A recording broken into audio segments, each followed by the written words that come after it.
Born as the illegitimate stain on a royal bloodline, this boy knew only pain. From his earliest memories, Johan was nothing but a punching bag for his brothers, punished simply for the crime of being weak. That cruelty forged a singular, ironclad truth in his heart. In this merciless world, the only person he could ever rely on was himself. Possessing the frail body of a bastard prince, the reincarnated soul made a vow. If magic fails, muscle prevails. He committed to the path of the bodybuilder, running until his lungs burned, devouring protein, and honing martial arts from dawn to dusk. Years of hellish discipline transformed the boy.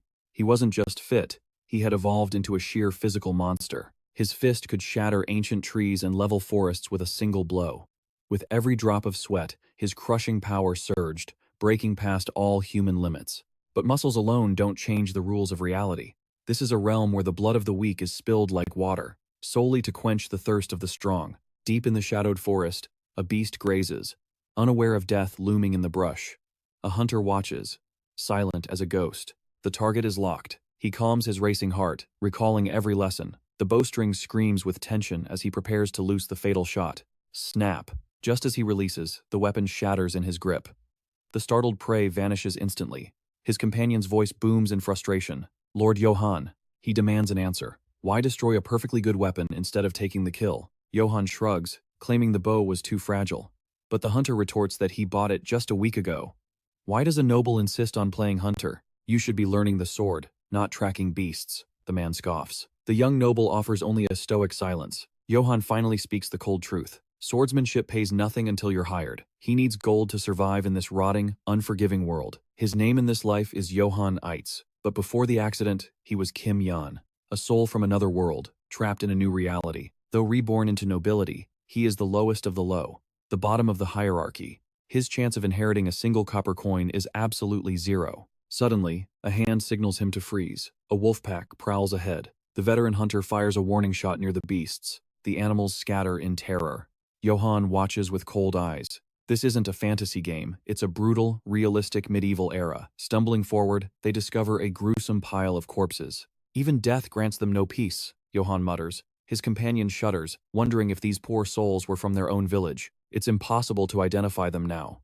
But one truth remains absolute. In this land, the weak exist only to feed the strong. To escape that fate, he needs capital. When he first opened his eyes here, he prayed for a cheat skill or magical awakening. But reality was, cruel magic didn't exist for him. So, the goal changed. Money. With enough gold, he can flee this territory and buy his freedom. He could become a wealthy merchant or a free landowner. Lost in his dreams of riches, he's snapped back to reality by his companion's voice. The hunter points to a patch of greenery. "Look, it's little demon's grass, a rare hemostatic herb worth a fortune." Johan's eyes light up, and he snatches the plant with lightning speed. While stashing his prize, he spots a dropped herb pouch. "Is this yours?" he asks. The hunter shakes his head. Johan frowns. "Impossible. No ordinary villager dares to venture this deep into the monster-infested woods." Realization dawns on the older hunter, but before he can speak, snap. A sharp noise echoes through the timber, freezing them both. Desperate footsteps thunder against the earth. Someone is running for their life. The bloodthirsty barking of wolves closes in fast. They burst into a clearing to find a child clinging to a tree branch. It's Dell, the daughter of Robert. "What is a child doing in this hell?" Joseph gasps. The pack emerges from the shadows, eyes glowing. Joseph's voice trembles. "There are too many. We need help," the hunter cries, backing away. But Johan?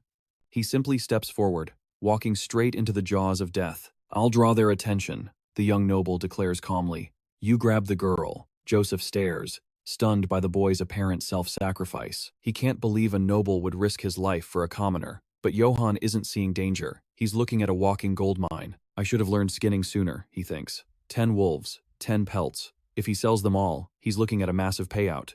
"Hey! Don't run away, you walking coin purses," Johan roars. Joseph stands there, completely baffled by the outburst. Steel hisses as it leaves the scabbard. Joseph grimaces. The boy's stance is a mess. That isn't swordsmanship. It's amateur hour. The pack strikes. Johan moves with surprising speed, but the alpha leaps, clamping its powerful jaws directly onto his steel blade. Crack! The cheap iron shatters under the beast's bite. The wolf recoils from the impact, but Johan is left holding a broken hilt, eyes wide. Another beast lunges from the blind spot. The pack encircles him instantly. Joseph watches in horror, screaming, "Lord Johan!" His desperate cry fades into the wind. Meanwhile, back in Baltroden village, The noble family parades through their territory. Peasants bow low, trembling. A father clutches his child tight, shielding them from the cold gaze of their rulers. Madame Itesse crinkles her nose in disgust. This place reeks of filth, the concubine sneers. Philip, the eldest son, rides in stoic silence. Lord Xen echoes her disdain for the countryside stench. Philip leans in, whispering, "Father." Johan is still nowhere to be found. "Shall I dispatch a search party?" Philip asks. At the mere mention of the bastard's name, Xen's face twists into a scowl. "Forget him. Let him die in a ditch like his mother." The Lord laughs cruelly. But mid-chuckle, his eyes snap to something in the distance. The laughter dies. Gessen stares at a massive hay bale blocking the village entrance, his suspicion piqued. A nervous villager quickly explains they used it to cover the traces of Jan's secret training. The noble lets out a cold scoff. He mocks the very idea, questioning how a pathetic insect like that bastard could possess the discipline to train at all. However, his arrogant smirk vanishes instantly. His eyes widen in pure shock as he beholds what the hay was concealing. There, perfectly embedded in the trunk of a massive tree, is the deep impression of a human fist. Gessen's gaze shifts, realizing several surrounding trees have been utterly pulverized in the exact same manner. Deep in the forest, the atmosphere is heavy with bloodlust. Jan stands calmly, surrounded by a circling wolf pack. The alpha growls, sensing a predator's aura, and hesitates to strike. Realizing the blade feels foreign in his grip, Jan tosses the sword aside. He cracks his knuckles, grinning at the beasts as if they were nothing more than walking bags of gold. He refuses to be prey. In this brutal era where only the strongest survive, he decides to fight on his own terms. His motivation is simple: cold, hard cash. To fill his pockets, he knows he must slaughter the entire pack, closing in on him. He needs power that transcends human limits. With a burst of speed, he unleashes a flurry of devastating punches, charging headfirst into the jaws of death. Joseph watches, completely paralyzed by the spectacle. Jan's fists connect with sickening impact. He sends one wolf flying, its body crashing violently into the others. Without missing a beat, he grabs another beast by the throat. With surgical precision, he delivers a fatal strike, and the creature drops lifeless to the forest floor. Joseph rubs his eyes, unable to believe the raw power on display. Jan stands victorious amidst a sea of corpses, his mind already calculating the total market value of the loot. But this strength was born from desperation. Jan had accepted the cruel truth long ago. Life in this world is hell. His noble half-brothers had branded him an illegitimate, motherless wretch. Their torment was endless. They beat him for sport and threatened to end him if he ever dared to lift his eyes in defiance. He learned early that mercy does not exist here. If he died in a ditch, not a single soul would shed a tear. The only person he could rely on was himself. He asked the ultimate question: what does a man need to dominate a primitive medieval world? Luckily, he possessed a cheat code no one else had: his memories from a past life as a modern university student.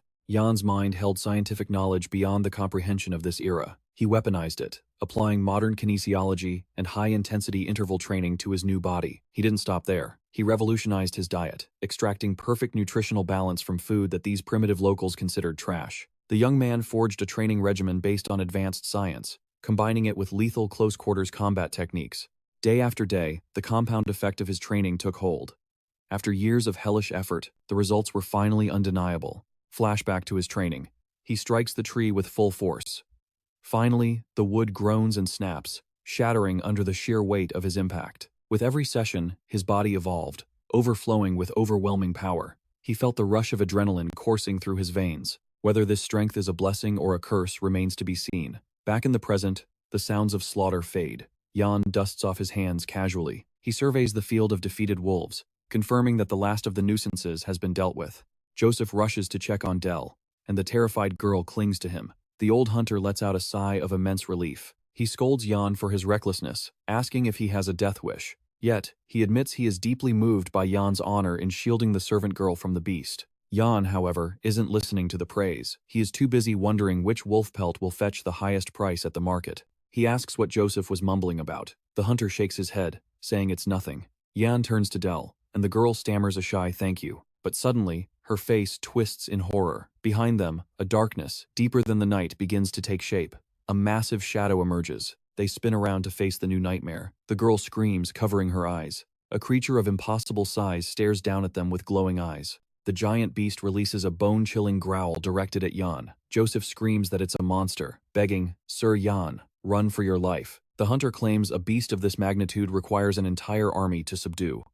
Jan simply tilts his head, asking if this thing is the pack leader. He politely apologizes to the monster for slaughtering its minions, explaining that their fur was just too valuable to pass up.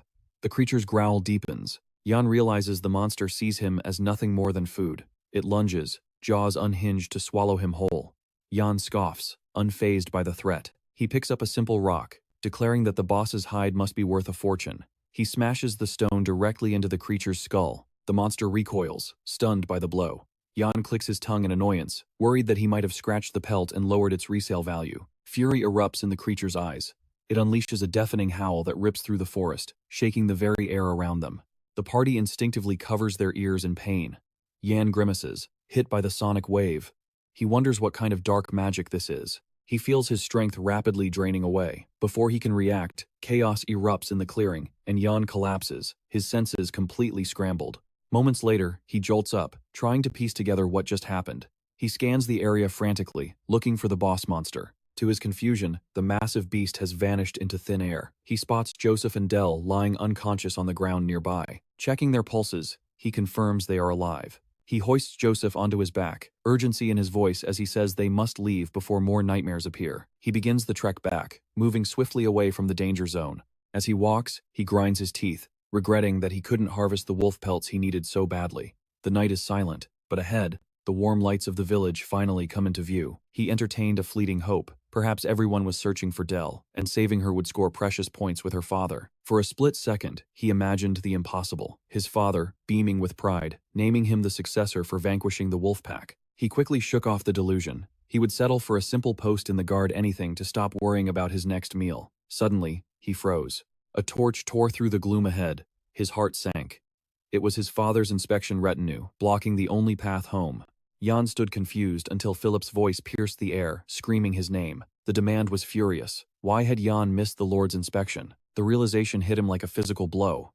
In the chaos of the day, he had completely forgotten his duty. Gessen rode closer, his shadow swallowing the boy. "Immature bastard," he spat. The Lord dismounted, his boots hitting the ground with earth-shaking weight. Johan tightened his grip on the unconscious Dell, trying to explain. But Gessen's axe rose into the air. "Shut your mouth." The threat was absolute. Gessen vowed to crush Johan's skull if he dared speak out of turn. The young man stared at the dirt, gathering his resolve. Then, he raised his head. Johan met his father's gaze. "I did not miss it on purpose. I was saving lives in the forest." Suddenly, a man burst from the crowd. He recognized little Dell and snatched her into a desperate embrace, sobbing that he had looked everywhere. The father held his child tight, his voice cracking with overwhelming relief and gratitude. Johan seized the moment. He pointed to the tree line, explaining how the girl was surrounded by wolves and how he had fought to save her. Before the gathered villagers, he stood tall. He admitted missing the inspection, but claimed he had fulfilled a higher duty as a son of the house. He bowed low, promising to dedicate his life to the estate's safety. Emboldened, Johan even suggested that the position of guard captain would be a fitting reward. A faint smile touched his lips. He was certain his self-promotion was flawless. But Gessen's eyes remained cold as flint. He demanded to see the carcasses as proof. Johan stood his ground, insisting he spoke the truth. He claimed to have faced the legendary Great Black Wolf. The villagers gasped, but Gessen's jaw dropped in sheer disbelief. "Liar!" Gessen roared, threatening to rip Johan's mouth from his face. Backed into a corner, Johan played his final card. "Then let me prove my skill in a duel." He turned away, realizing he had no other option. Gessen accepted with a predatory grin. "Fine, let us see just how skilled you really are." The order was barked. "Raise your sword." Johan stared back, the color draining from his face. A duel? With weapons? The cold reality dawned on him. His father had never permitted him to learn the sword. He was walking into a slaughter. Gessen commanded him to draw. Johan sheepishly revealed a broken hilt. Disgusted, the Lord ordered Philip to lend the boy a blade. Philip stepped close, his voice a terrified whisper. "Beg for forgiveness now. It is the only way you leave this arena alive." Johan refused. "I did nothing wrong. And a man does not run." He shoved his brother aside, gripped the borrowed steel, and braced for impact. Gessen adjusted his helmet, a titan preparing to crush an insect.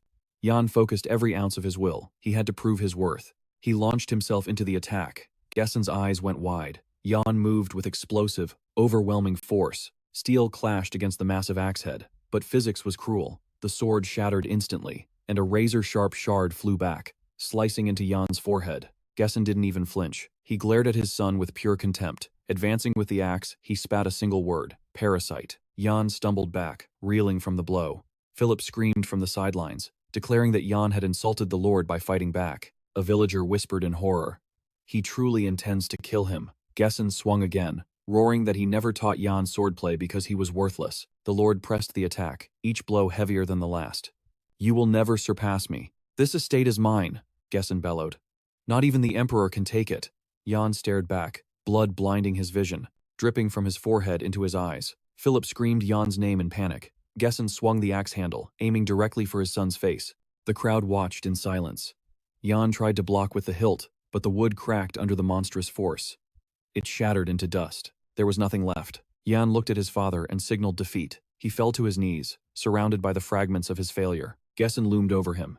Know your place, he hissed. If you cross me again, I will not hesitate to crush your skull for real. The Lord turned his back and walked away, leaving his son broken and humiliated in the dirt. Villagers swarmed him, calling his name. Far away, in the sanctuary of a church, a voice rang out in anger. Sir Gesson's actions were unjust. Inside, Jan urged the speaker to be quiet, but the priest shouted back, invoking his immunity as a member of the Vatican. He couldn't fathom how a father could treat his own flesh and blood with such brutality. Jan, head heavily bandaged, insisted he was fine. The priest continued his rant, calling the duel ridiculous.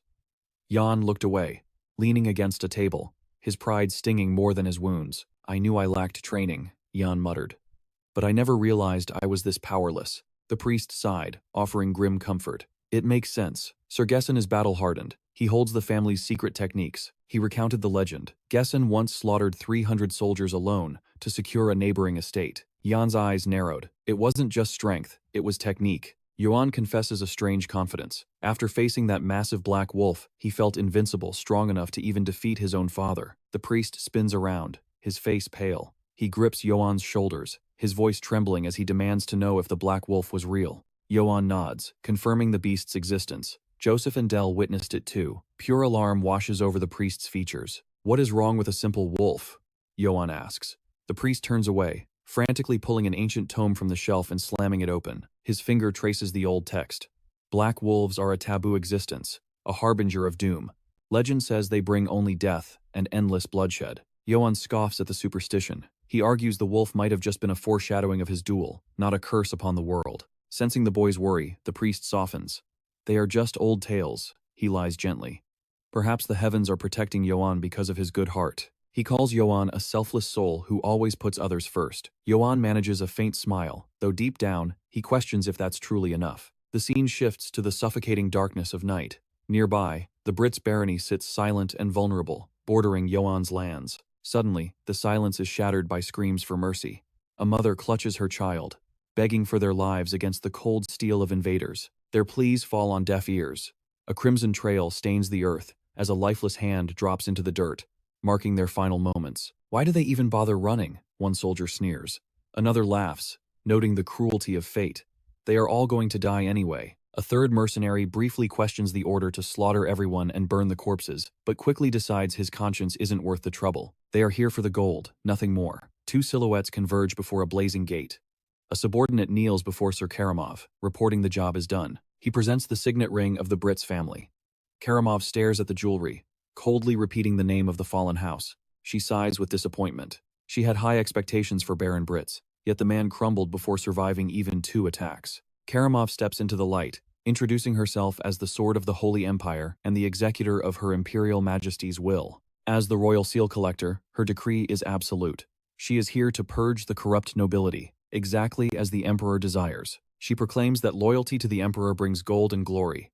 Pointing her blade forward, she commands her troops to kill, loot, and burn it all to ash. As her army marches, she declares Johan's estate is next on the list. The vision shifts to a chaotic battlefield where 2 warriors trade lethal blows. Steel clashes dangerously close to a warrior's helm. A knight in full plate armor barely manages to block a devastating strike. His hooded opponent counters with lightning speed. Blades lock in a shower of sparks before a swift movement rips the helmet from the hooded warrior's head. Blood sprays into the cold night air. The helmet clatters across the stone floor, revealing a face masked in gore and desperation. Suddenly, the warrior's eyes snap open. Johan jolts upright in his bed, chest heaving and sweat pouring down his face. He is alone. He touches his face, checking for blood. It was just a dream, but the terror lingers. This nightmare has haunted him for days. Ever since his encounter with the Black Wolf, the priest's warning has festered in his mind, an ancient omen of misfortune. Its very existence is a curse. a harbinger that spreads blood and summons death. The priests call it the ultimate sign of doom. Johan shakes his head, dismissing the fear. It is just a legend. He didn't hurt the beast. Until he remembers their meeting in the forest, he definitely threw a massive rock at it. Pushing these anxious thoughts aside, he decides to clear his mind the only way he knows how: training. Under the fading light of dusk, Johan trains alone on the hill. Suddenly, a voice cuts through the air, calling him a useless brat. Two guards approach, mocking him. They remind him of his father's strict order to keep a low profile and stay out of sight. They sneer at his efforts. Does he think chopping wood makes him a warrior? Breaking logs is a cheap parlor trick for a reject like him. One guard laughs at Johan's dream of joining the guard. He insists their lord would never appoint a piece of trash to such a position. The insult deepens. He claims the father would sooner crack Johan's skull open and feed him to the pigs than give him a sword. Silence falls. With a single, casual punch, Johan completely obliterates the massive log in front of him. The men freeze, jaws dropping in shock. Johan glances at the splintered remains, then turns his cold gaze to the men. He invites them to step closer and repeat their insults. Terror grips them. They scramble backward and flee, screaming that they will report everything to Johan's father. Johan watches them run, muttering that they are pathetic idiots who should worry about their own futures. Ignoring them, he resumes his training. They were not lying, you know. Another voice speaks from the shadows. Philip steps forward, informing Johan that father has zero intention of giving him a position. Johan shrugs. He suspected as much. I haven't been killed yet, so it could be worse, Johan quips. When Philip asks if he is disappointed, Johan simply says he will find another path. Philip shakes his head. It is time for the truth. Father does not hate you, he reveals. He is terrified of you. Johan stops his fist midair, turning to face his brother. Philip explains that Johan's undeniable, monstrous strength is a threat to the family head. Father desires obedient puppets like Philip. Johan, however, is a wild card who insists on living by his own iron principles. Philip delivers the final blow. Father believes Johan's power will one day steal everything from him, just as he once stole everything from their grandfather. Jan turned with a sharp smirk, dismissing the entire situation. To him, this was nothing but a theater of the absurd. Philip commanded a servant to bring the package. The man obeyed instantly, unveiling a heavy cloth sack. Jan's eyes narrowed at the bundle, demanding to know what lay within. Cold steel glinted inside, a surcoat, a longsword, and a spare breastplate. Philip's voice cut through the air, declaring he was nothing like their father. He wasn't a fool who would discard a capable weapon. Jan watched him in silence, gauging the true intent behind the gift. Then came the promise. Once Philip became lord, Jan would be named captain of the guard. His only condition? Keep training and stop causing headaches. Jan shouted back that he never started the fights. But Philip and the servant were already walking away, leaving the young man alone on the windswept hill. His gaze fell upon the breastplate, and a chill ran down his spine. It was identical, the exact same armor from his haunting nightmares. Did wearing this mean he was doomed to the same bloody death? Yet, a strange confidence surged within him. He felt he could shatter that destiny, even without proof. Fate aside, Jan made his choice. If he wanted to seize victory, he needed the steel. He donned the breastplate and cloak, the heavy gear settling onto his frame. As the sun dipped below the horizon, a sinister laugh echoed in the distance. Meanwhile, inside a bustling tavern, voices rose. One man swore he was telling the truth, while another accused him of spinning wild tales. The villager insisted loudly. Jan had slaughtered the wolves and drawn his blade solely to save Del and Joseph. He called the boy the very model of a true knight. Two men agreed. Jan was far nobler than Lord Gasson, while a hooded figure sat nearby, listening intently.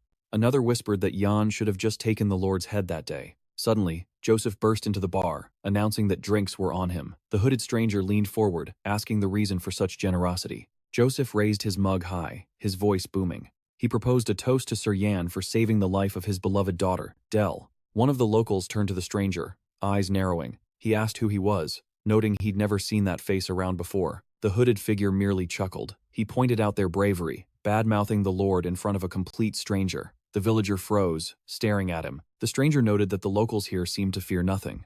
Then, his tone dropped. He found their story quite interesting. His aura shifted, terrifying the villagers. He demanded every detail, specifically regarding the boy named Jan. Far away, Jan strolled through the sleeping village under the cover of night. His mind drifted to Philip's promise of making him captain of the guard. He believed his golden path had finally opened up. Suddenly, Jan halted. His instincts flared as he looked to the side. A drunken man sat slumped on the ground. Jan decided that as the future captain, he couldn't simply ignore a citizen in need. Jan approached with a helpful hand. He offered to walk the man home, warning him about catching a cold in the night air. In an instant, the world flipped. Cold steel pressed against his neck. A dagger dug into his throat. And Johan froze, eyes wide, trying to process the lethal threat. His mind raced. Did Lord Gasson send this assassin? He dismissed it, then considered the mistress, or even Philip. He couldn't pinpoint the culprit. Desperate, Johan choked out a question, asking the attacker what he wanted. Assuming it was a robbery, he offered everything he had in exchange for his life. But the hooded man scoffed, claiming he already possessed more wealth than he could spend. The figure whispered his name. He had just one question. He warned Johan. If the answer didn't please him, his throat would be slit right there. Johan trembled at the condition, realizing a single slip of the tongue meant death. He forced himself to calm down, determined to craft the perfect survival response. The man announced the interrogation had begun. Johan steeled his nerves, waiting for the blow. The hooded man eyed Johan's physique, asking if he was truly the son of Lord Gasson. The question caught Johan completely off guard. With his life hanging by a thread, Johan ground his teeth, searching for the right words. Finally, he spoke. Sometimes, a lion can be born from the lineage of a pig. The hooded figure remained deadly silent. Johan's heart hammered. Had he signed his own death warrant? Then, the man's hood shifted. Suddenly, the assassin exploded into maniacal laughter. He declared the answer pleased him greatly, yet he flatly refused Johan's plea to be released. The figure declared that Johan now belonged to him body and soul.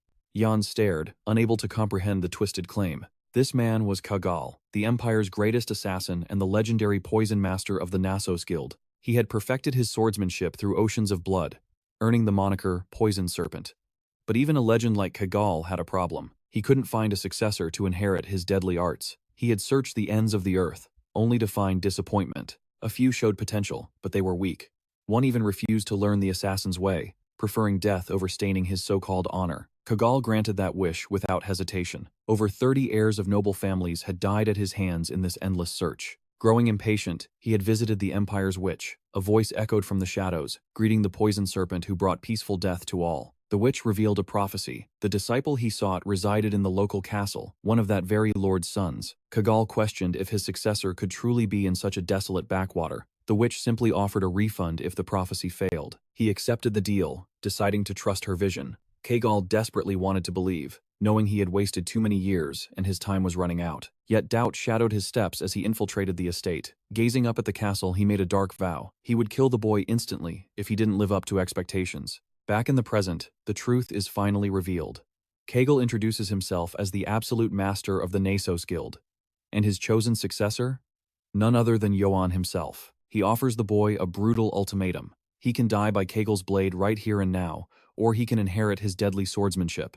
There is no third option. Johan stands frozen, his mind racing at the proposal.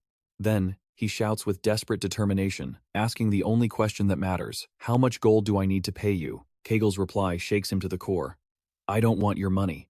Johan realizes with shock that a legendary master is offering to train him for absolutely nothing. Overwhelmed, Johan grabs Kagal, confessing he's waited his entire life for a savior like him. But Kagal cuts him off coldly. His arts are not for heroes, they are the skills of an assassin. He issues a dark warning. Learning these shadow techniques will mark Johan as a permanent stain on the honor of any noble knightly family. I don't give a damn about honor or shame. Johan screams, begging to be taught. Kagal smirks, agreeing. He's never met a noble brat quite like this before. Johan immediately bows, addressing him as master. But his greed surfaces instantly. He asks if he'll get a cash allowance, since Kagal mentioned having a fortune. Kagal stares blankly at him, concluding this kid is truly unbelievable. Meanwhile, back at the family estate, the atmosphere is suffocating. Lord Janites sits high atop his warhorse. He announces the inspection is complete, and that he will be absent from the domain for some time. Philip bows, promising to guard the castle faithfully, but Madame Ites hisses a venomous declaration. No matter how hard Philip struggles, this castle will belong to her. Philip sneers, calling her a fool. He declares with absolute arrogance that he is the sole future lord of this domain. Lord Janites turns his back on them, sickened by their endless greed. He tells them to do whatever they please and rides away. Inside the castle walls, Philip reports to his father that Johan is still missing.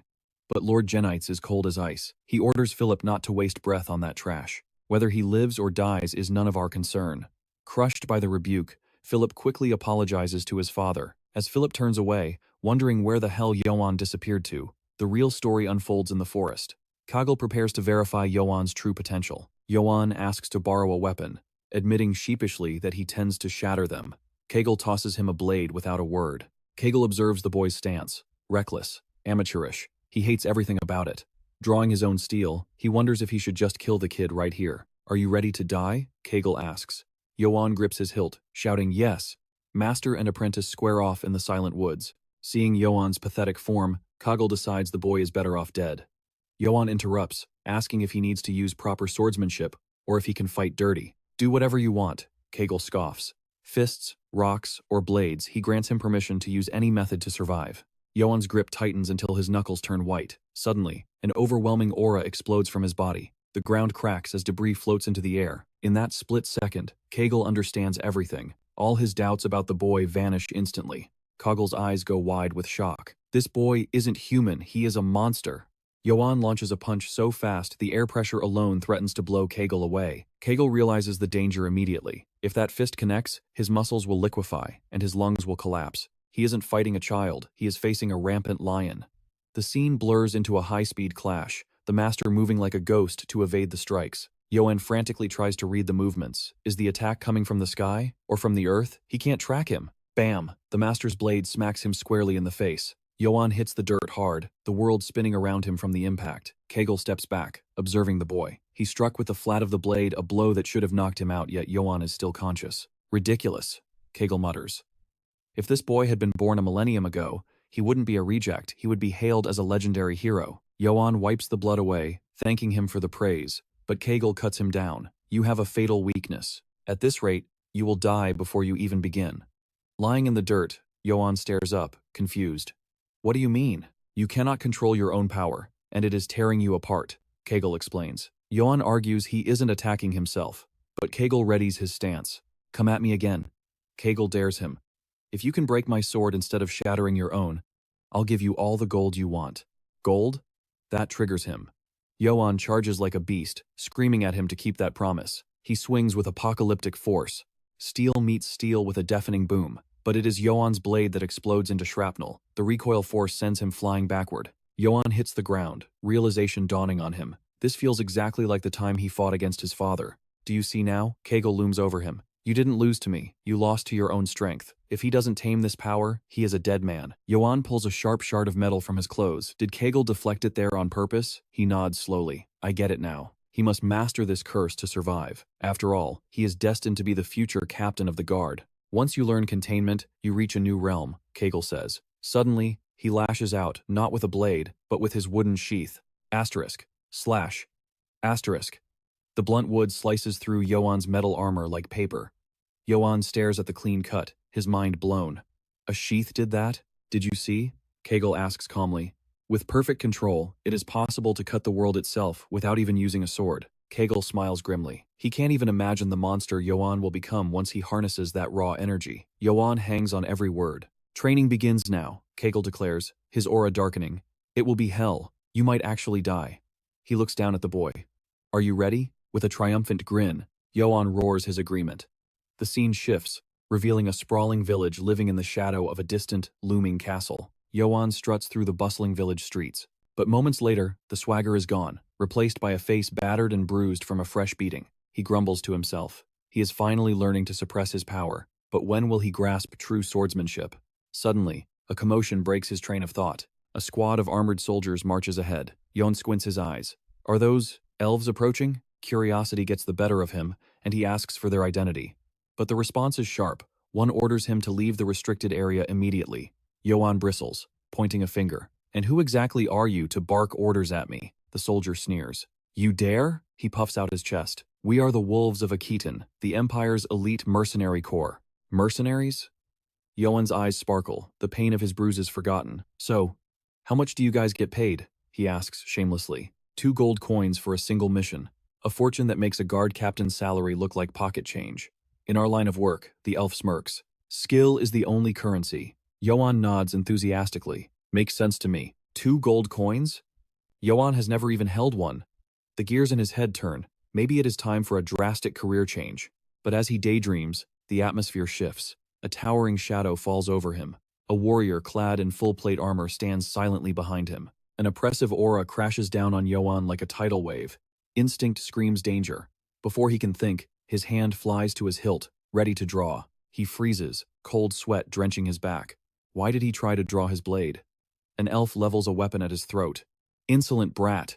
You dare bear steel before Sir Karamov? The armored giant raises a gauntleted hand, silencing the subordinate. Let it be. From atop his massive warhorse, the knight peers down. Boy! Who are you? Johan hesitates, surrounded by a forest of hostile blades. I am Johan, of House Itis, he declares. The warrior reaches up, removing his helm with slow, deliberate movements. It is Karamov, an Imperial Guard Knight of the Holy Empire. Johan stares at his own hand, still gripping his sword hilt. It was pure reflex. He has faced death before. He has faced the Black Wolf. He has faced his own father's murderous rage. But this is different. The killing intent is so thick it feels like he is drowning. He is a rabbit frozen before a starving tiger. Karamov does not even raise his voice. Move. His legs feel like lead, but sheer will forces them to obey. He steps aside, trembling. The elves snicker as they pass. Look at him shaking. One leans in with a final sneer. Watch yourself, kid, assuming you live long enough to have a next time. Later that night, under the cover of darkness, Jane asks, Sir Karamov, should we have just left him there? The knight's expression is unreadable. No need to cause a scene. Not today. Not yet, he mutters. In the distance, Johan watches the group disappear through the castle gates alone. Why is an emperor's knight in a backwater like this? Chaos erupts inside the castle. Hearing the news, Philip Ites sprints through the corridors, panic written on his face. Why is a legend here? Breathless, Philip bursts into the hall. I am Philip, the future lord of House Ites. To what do we owe this honor? Madame Ites shoves past him instantly. Oh, Sir Karamov, she gushes. Ignore him. This is my son, John. The true heir. She bats her eyelashes. If I knew a man like you existed, I would have waited to marry. She gestures grandly. Please, enter our humble home. Karamov walks right through them as if they are ghosts. The madame's voice fades into awkward silence. He tosses his heavy helmet aside with a clang. He ascends the dais and crashes onto the lord's throne. Where is Gessen? He demands. Philip's face goes red. You cannot sit there. That is for the lord. Watch your tone, Madame Ites hisses at her stepson. He is the Empire's greatest knight. He does as he pleases. I will handle his reception, she simpers. Philip clenches his fists until his knuckles turn white. She is using this monster to steal the inheritance for her brat. Karamov slams his hand on his sword hilt. Silence. The roar shakes the hall. Get out, and bring me alcohol. I will wait here for Gessen, he growls, weapon in hand. Meanwhile, under the moonlight, Johan is locked in combat. Steel clashes against steel, but his mind wanders to the terrifying night. Thwack! Master Kegel throws a dagger, forcing him to duck. Focus, you fool! Johan barely twists away, but a thin line of blood appears on his neck. Kagel glares. That was too close. If that blade had poison, you would be a corpse right now, Kagel spits. Where is your head tonight? Johan explains everything. The Imperial Knights. They are here. His brow furrows. It feels wrong. They lock down the gates of House Ites territory. They are controlling entry, like they own the place. Kagel shrugs, unimpressed. So? What can a whelp like you do about it? Karamov, Johan whispers. The Emperor's blade. The strongest warrior on the continent. Even his armor is legendary. He looks up, eyes burning with intensity. Master. Is he stronger than you? Kagel falls silent. The wind rustles the leaves. If I faced Karamov, Kagel admits quietly. I would run. I would run without looking back. Then he snaps out of it, yelling. But you are an idiot. Know your place. You cannot even control your own overflowing power yet. Johan closes his eyes, centering his breathing. He stands, sword in hand, determination hardening his gaze. I will do it. Kagel sighs. Then come at me. They collide. Crack. Kagel's scabbard slams into Johan's ribs. Again! Johan roars, ignoring the pain. Another blow sends him skidding back. Again! Bruised and battered, he refuses to stay down. Come on, Kagel bellows. Johan swings wildly, frustration mounting. Why? He thinks desperately. Why can I not cut through a simple scabbard? Then, the ancient teachings flooded back into his mind. It wasn't about the swing. It was about the flow. He had to concentrate every ounce of lethal intent at the very tip of the blade. As the weapon sliced through the air, clarity struck Johan. Finally, he began to grasp the true essence of controlling one's power. Kagel's ears pricked up. The hollow ring of the boy's sword had vanished, replaced by a deadly sharp hum. In a flash, Johan clashed his steel against his master's scabbard with devastating force. A realization hit him like lightning.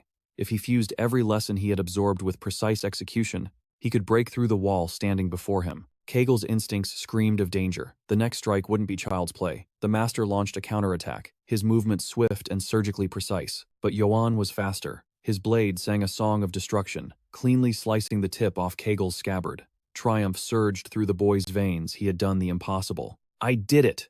Johan roared, the thrill of mastery coursing through him. "It wasn't that hard."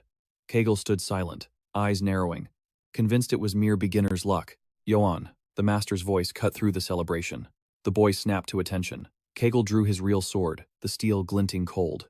No holding back this time. Johan didn't flinch. He charged with everything he had. The impact was like a cannon blast, sending the mighty Kegel skidding backward. Johan pumped his fist, intoxicated by another victory. Kegel stared at the boy, bewilderment washing over him.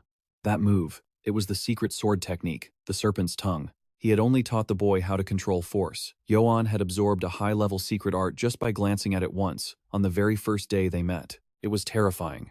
The boy wasn't just copying it, he was executing the technique with more perfection than the master himself. A heavy silence fell over the clearing. The old assassin's intuition whispered a chilling truth to him.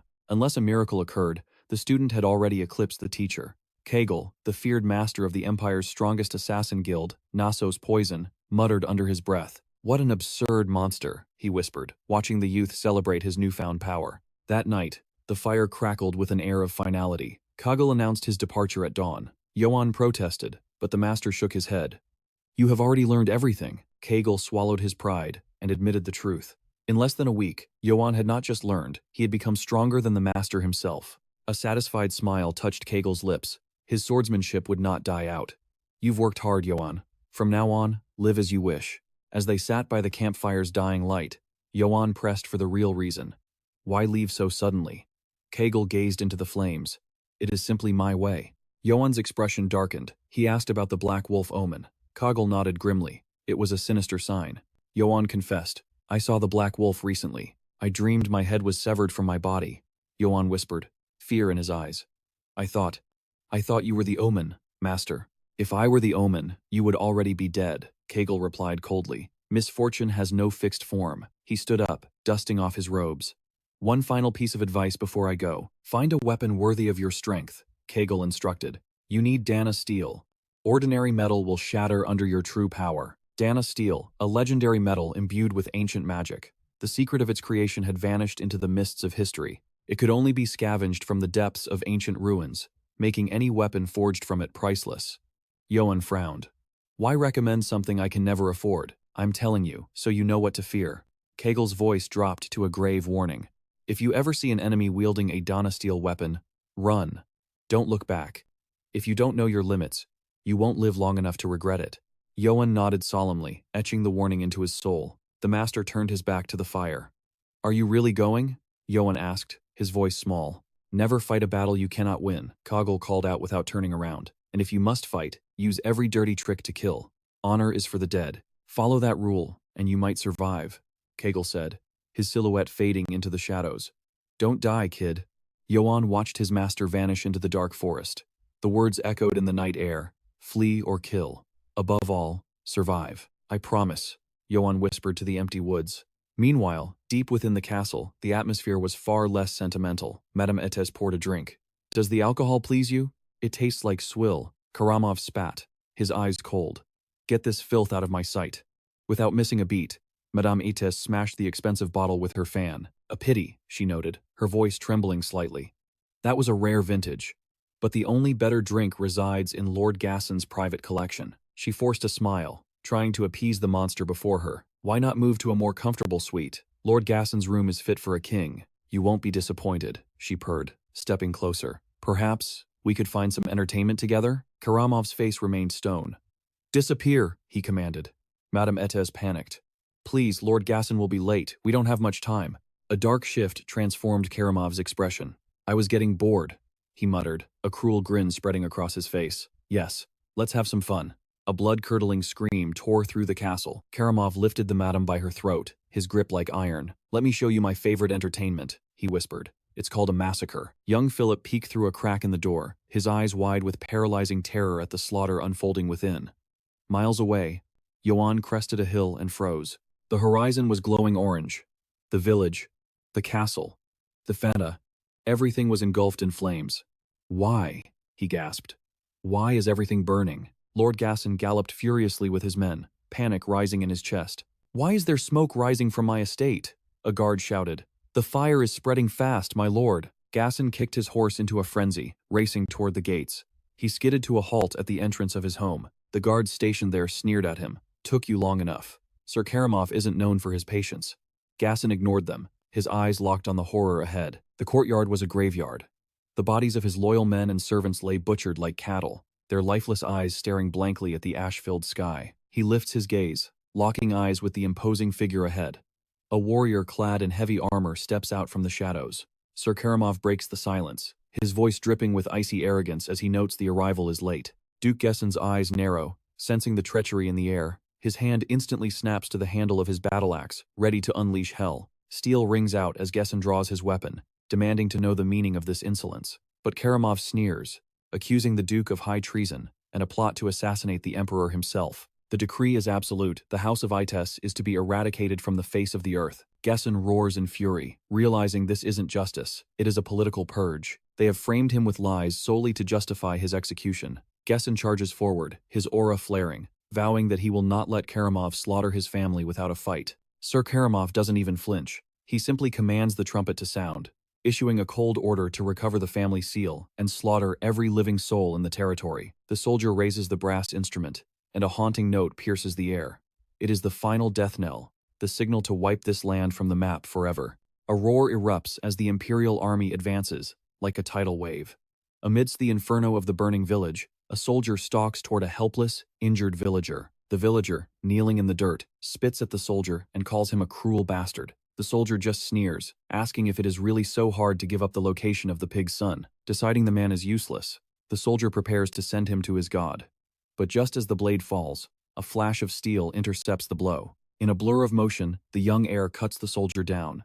Blood sprays across the air as the villager looks up, tears forming as he recognizes his savior, Lord Johan. Johan pulls the man to his feet, his voice trembling with urgency as he asks for a sitrep. The villager cries out that the Imperial troops are butchering everyone in sight. Father Valberg stumbles forward, his face pale, adding the devastating news that Duke Gesson may already be dead. The world seems to stop as Johan processes the loss of his father. Valberg continues, his voice breaking, revealing that the enemy is burning the entire village to ash to ensure total extermination.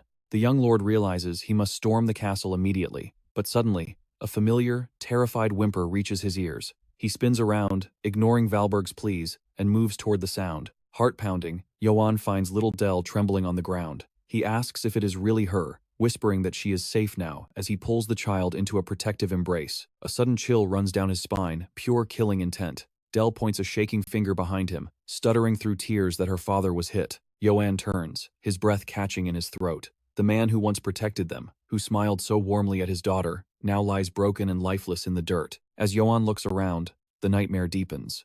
The bodies of the villagers who once greeted him with cheer now litter the ground, their lives extinguished in an instant. The men he shared drinks and laughter with have been slaughtered like animals. He grits his teeth so hard they might shatter. Dell clings to his cape, terrified. Johan forces himself to speak gently, telling Dell it is too dangerous to be alone. He orders her to stay close to Father Valberg for protection. The girl nods, tears streaming down her face.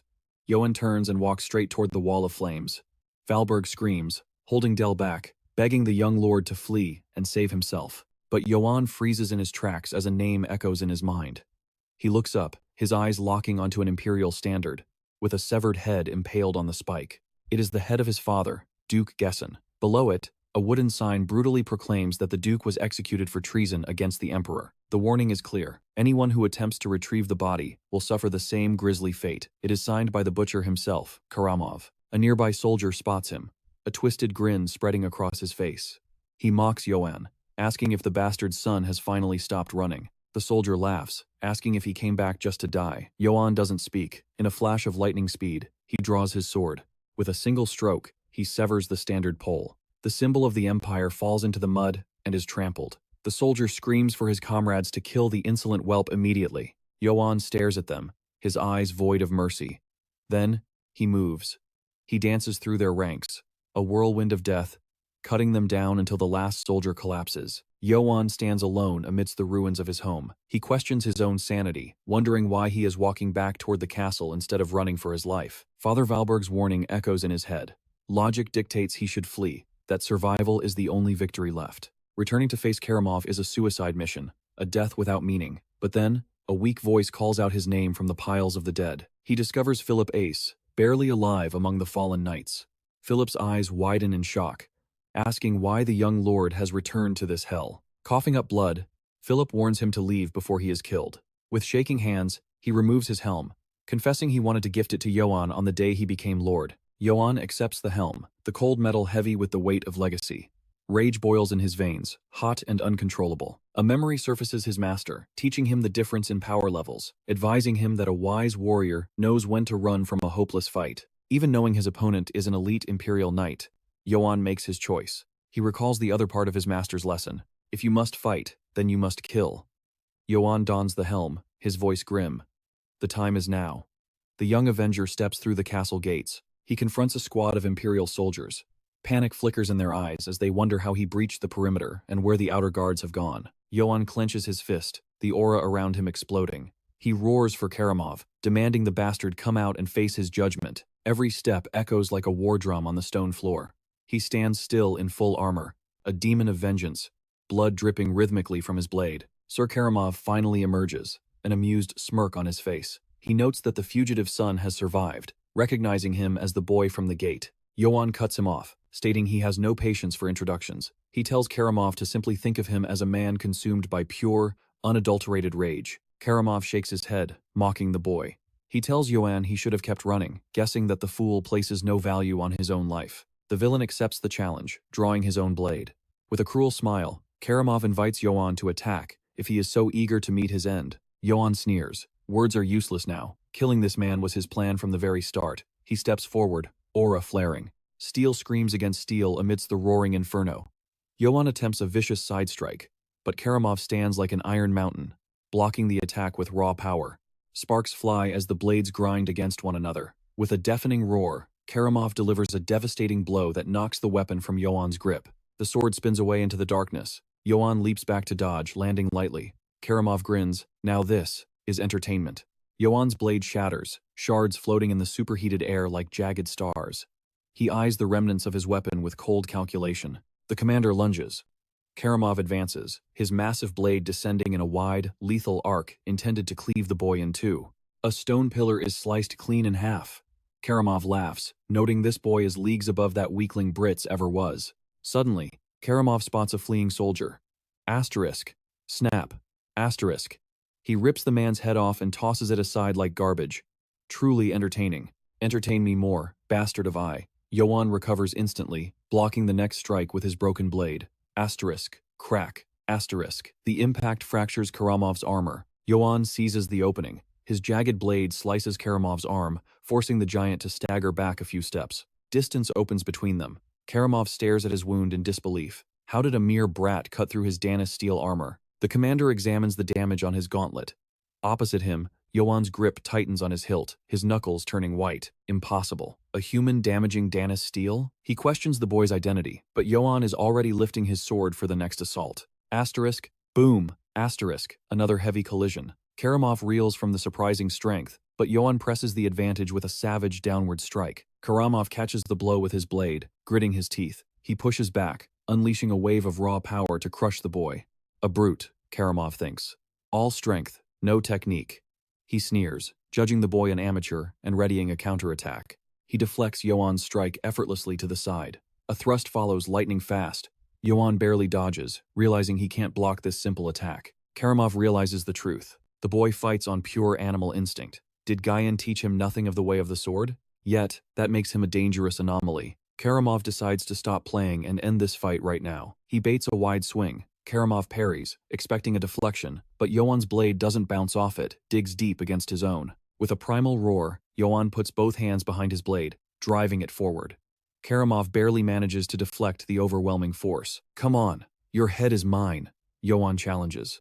But in that split second, Karamov senses a shift in the boy's aura, something wrong. Johan abandons the blade, grabbing Karamov's sword with bare hands. A phantom serpent manifests around his arm. Asterisk, bam, asterisk, a direct punch to the face. The force is cataclysmic. Karamov is launched backward, his helmet and armor shattering under the legendary impact. Blood sprays from his lips. His sword clatters to the cold stone floor. He stumbles back, clutching his ruined jaw in shock. That stance. Karamov freezes. It's Kagal's assassination arts. The brat was hiding his true power all along. His eyes go wide with terror. He curses his own arrogance for lowering his guard. Pain doubles him over as more blood gushes from his mouth. A crimson pool spreads on the floor. Karamov straightens, panting. Johan removes his helm, eyes cold. Why? He asks. Why do all this? Karamov spits blood. Everything was for his imperial majesty. The empire rots from within, he rasps. His majesty drew the imperial sword, Mavara, to cleanse it, to save us all. Coughing violently, Karamov leans on his sword. Then, a twisted laugh bubbles up. He stares at Johan with manic admiration. Decades I have fought, he declares. Countless knights fell before me, but none were as strong as you. He extends a bloody hand. Come with me to the capital. The empire bleeds for talent like yours. Infinite gold, eternal glory, vast fertile lands to call your own. The emperor himself will name you an imperial knight. Become the emperor's sword. Johan stands silent, the promise of riches hanging in the air. He turns his face away. He looks to the smoky sky. Once. That was the life I dreamed of, he whispers. But now, I feel nothing. A flat refusal. Karamov blinks. What? Johan's gaze turns murderous. You slaughtered my family. You killed innocent servants who did nothing wrong. Servants? Karamov repeats the word like it's a joke. You reject glory. For mere servants? Johan grinds his teeth. Karamov roars. Who cares if they die? They are insects. Dust beneath our feet. The strong devour the weak. That is the only law that matters in this world. Johan says nothing, the silence deafening. He clenches his fist until the knuckles crack. Master, forgive me. I can no longer control this strength. Johan vanishes, reappearing with a thunderous punch. Asterisk, crack, asterisk. The impact caves in Karamov's skull. Johan keeps his fist clenched. For the Emperor, asterisk wham, asterisk, another blow strikes the side of Karamov's head. Johan is relentless. Worthless lives? Asterisk bam, asterisk Karamov sees his death approaching in the boy's eyes. Johan screams, What makes you think you are so grand? Who gave you the right to judge who lives and dies? Johan delivers the final judgment, a punch that ends it all. His eye widens in shock as the impact shatters his defense. Blood sprays from his face like a crimson mist. His hand twitches weakly on the cold floor. Johan lowers his fist, now dripping with blood. He towers over Karamov's broken form for a moment, then turns his back on the fallen tyrant. With his last breath, Karamov chokes out a curse, calling him a fool. He screams that Johan should have taken the deal. Now, the one who shattered the Emperor's sword will know only eternal torment. Johan watches with cold, dead eyes. Karamov's pointing finger drops, lifeless. The light fades from the villain's gaze. The body begins to dissolve into particles of light. Johan reflects bitterly. In a world that treats death as currency, all he ever cared about was gold. But now, rage tightens his grip until his knuckles turn white. He remembers the massacre. His family, his neighbors butchered and burned to ash in their own homes. Let the whole world become his enemy. He strides through the carnage without flinching. He only did what was necessary for survival. He will never regret this path, no matter the cost. This is his reality now.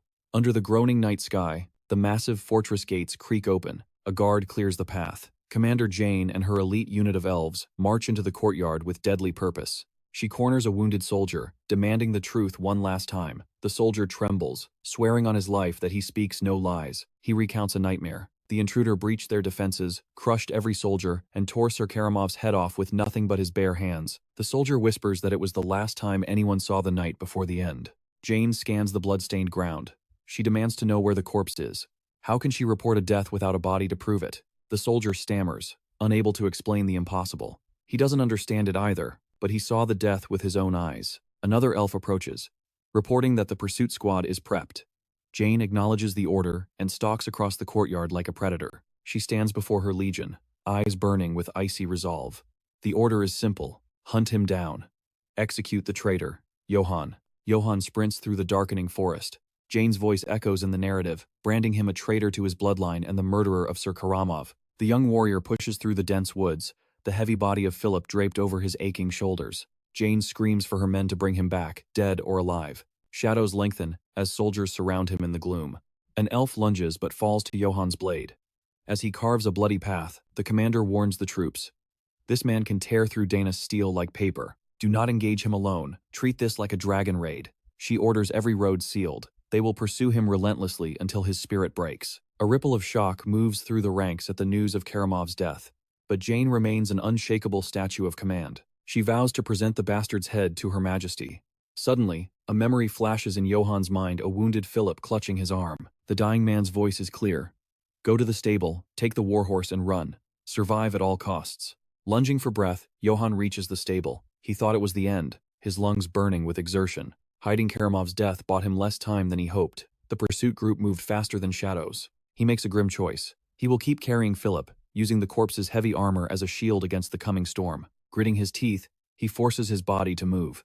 He throws open the stable doors and sees it, the magnificent warhorse of Gain. Johan whispers a thank you to his brother. He strokes the beast's mane, hoping to find salvation in its speed. He decides to give the animal a name as it stares into his soul. Your name is Philip.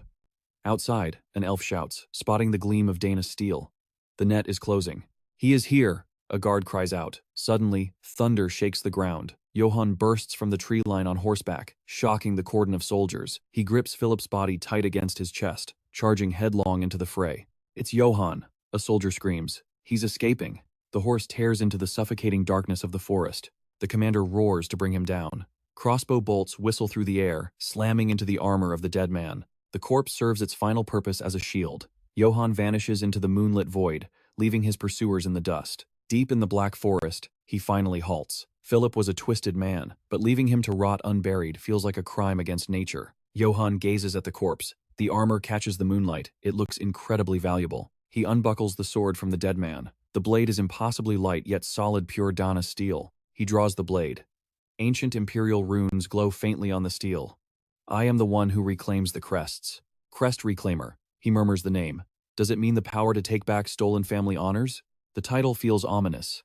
He decides to keep the sword but bury the heavy armor. It's a waste, but he swears to return for it later. Carrying it now is suicide. He drives his shovel into the unforgiving earth, digging a resting place. The grave is filled, but doubt lingers. The image of Karamov, the Emperor's knight, burns in his memory. The moment this news spreads, the entire empire will be baying for his blood.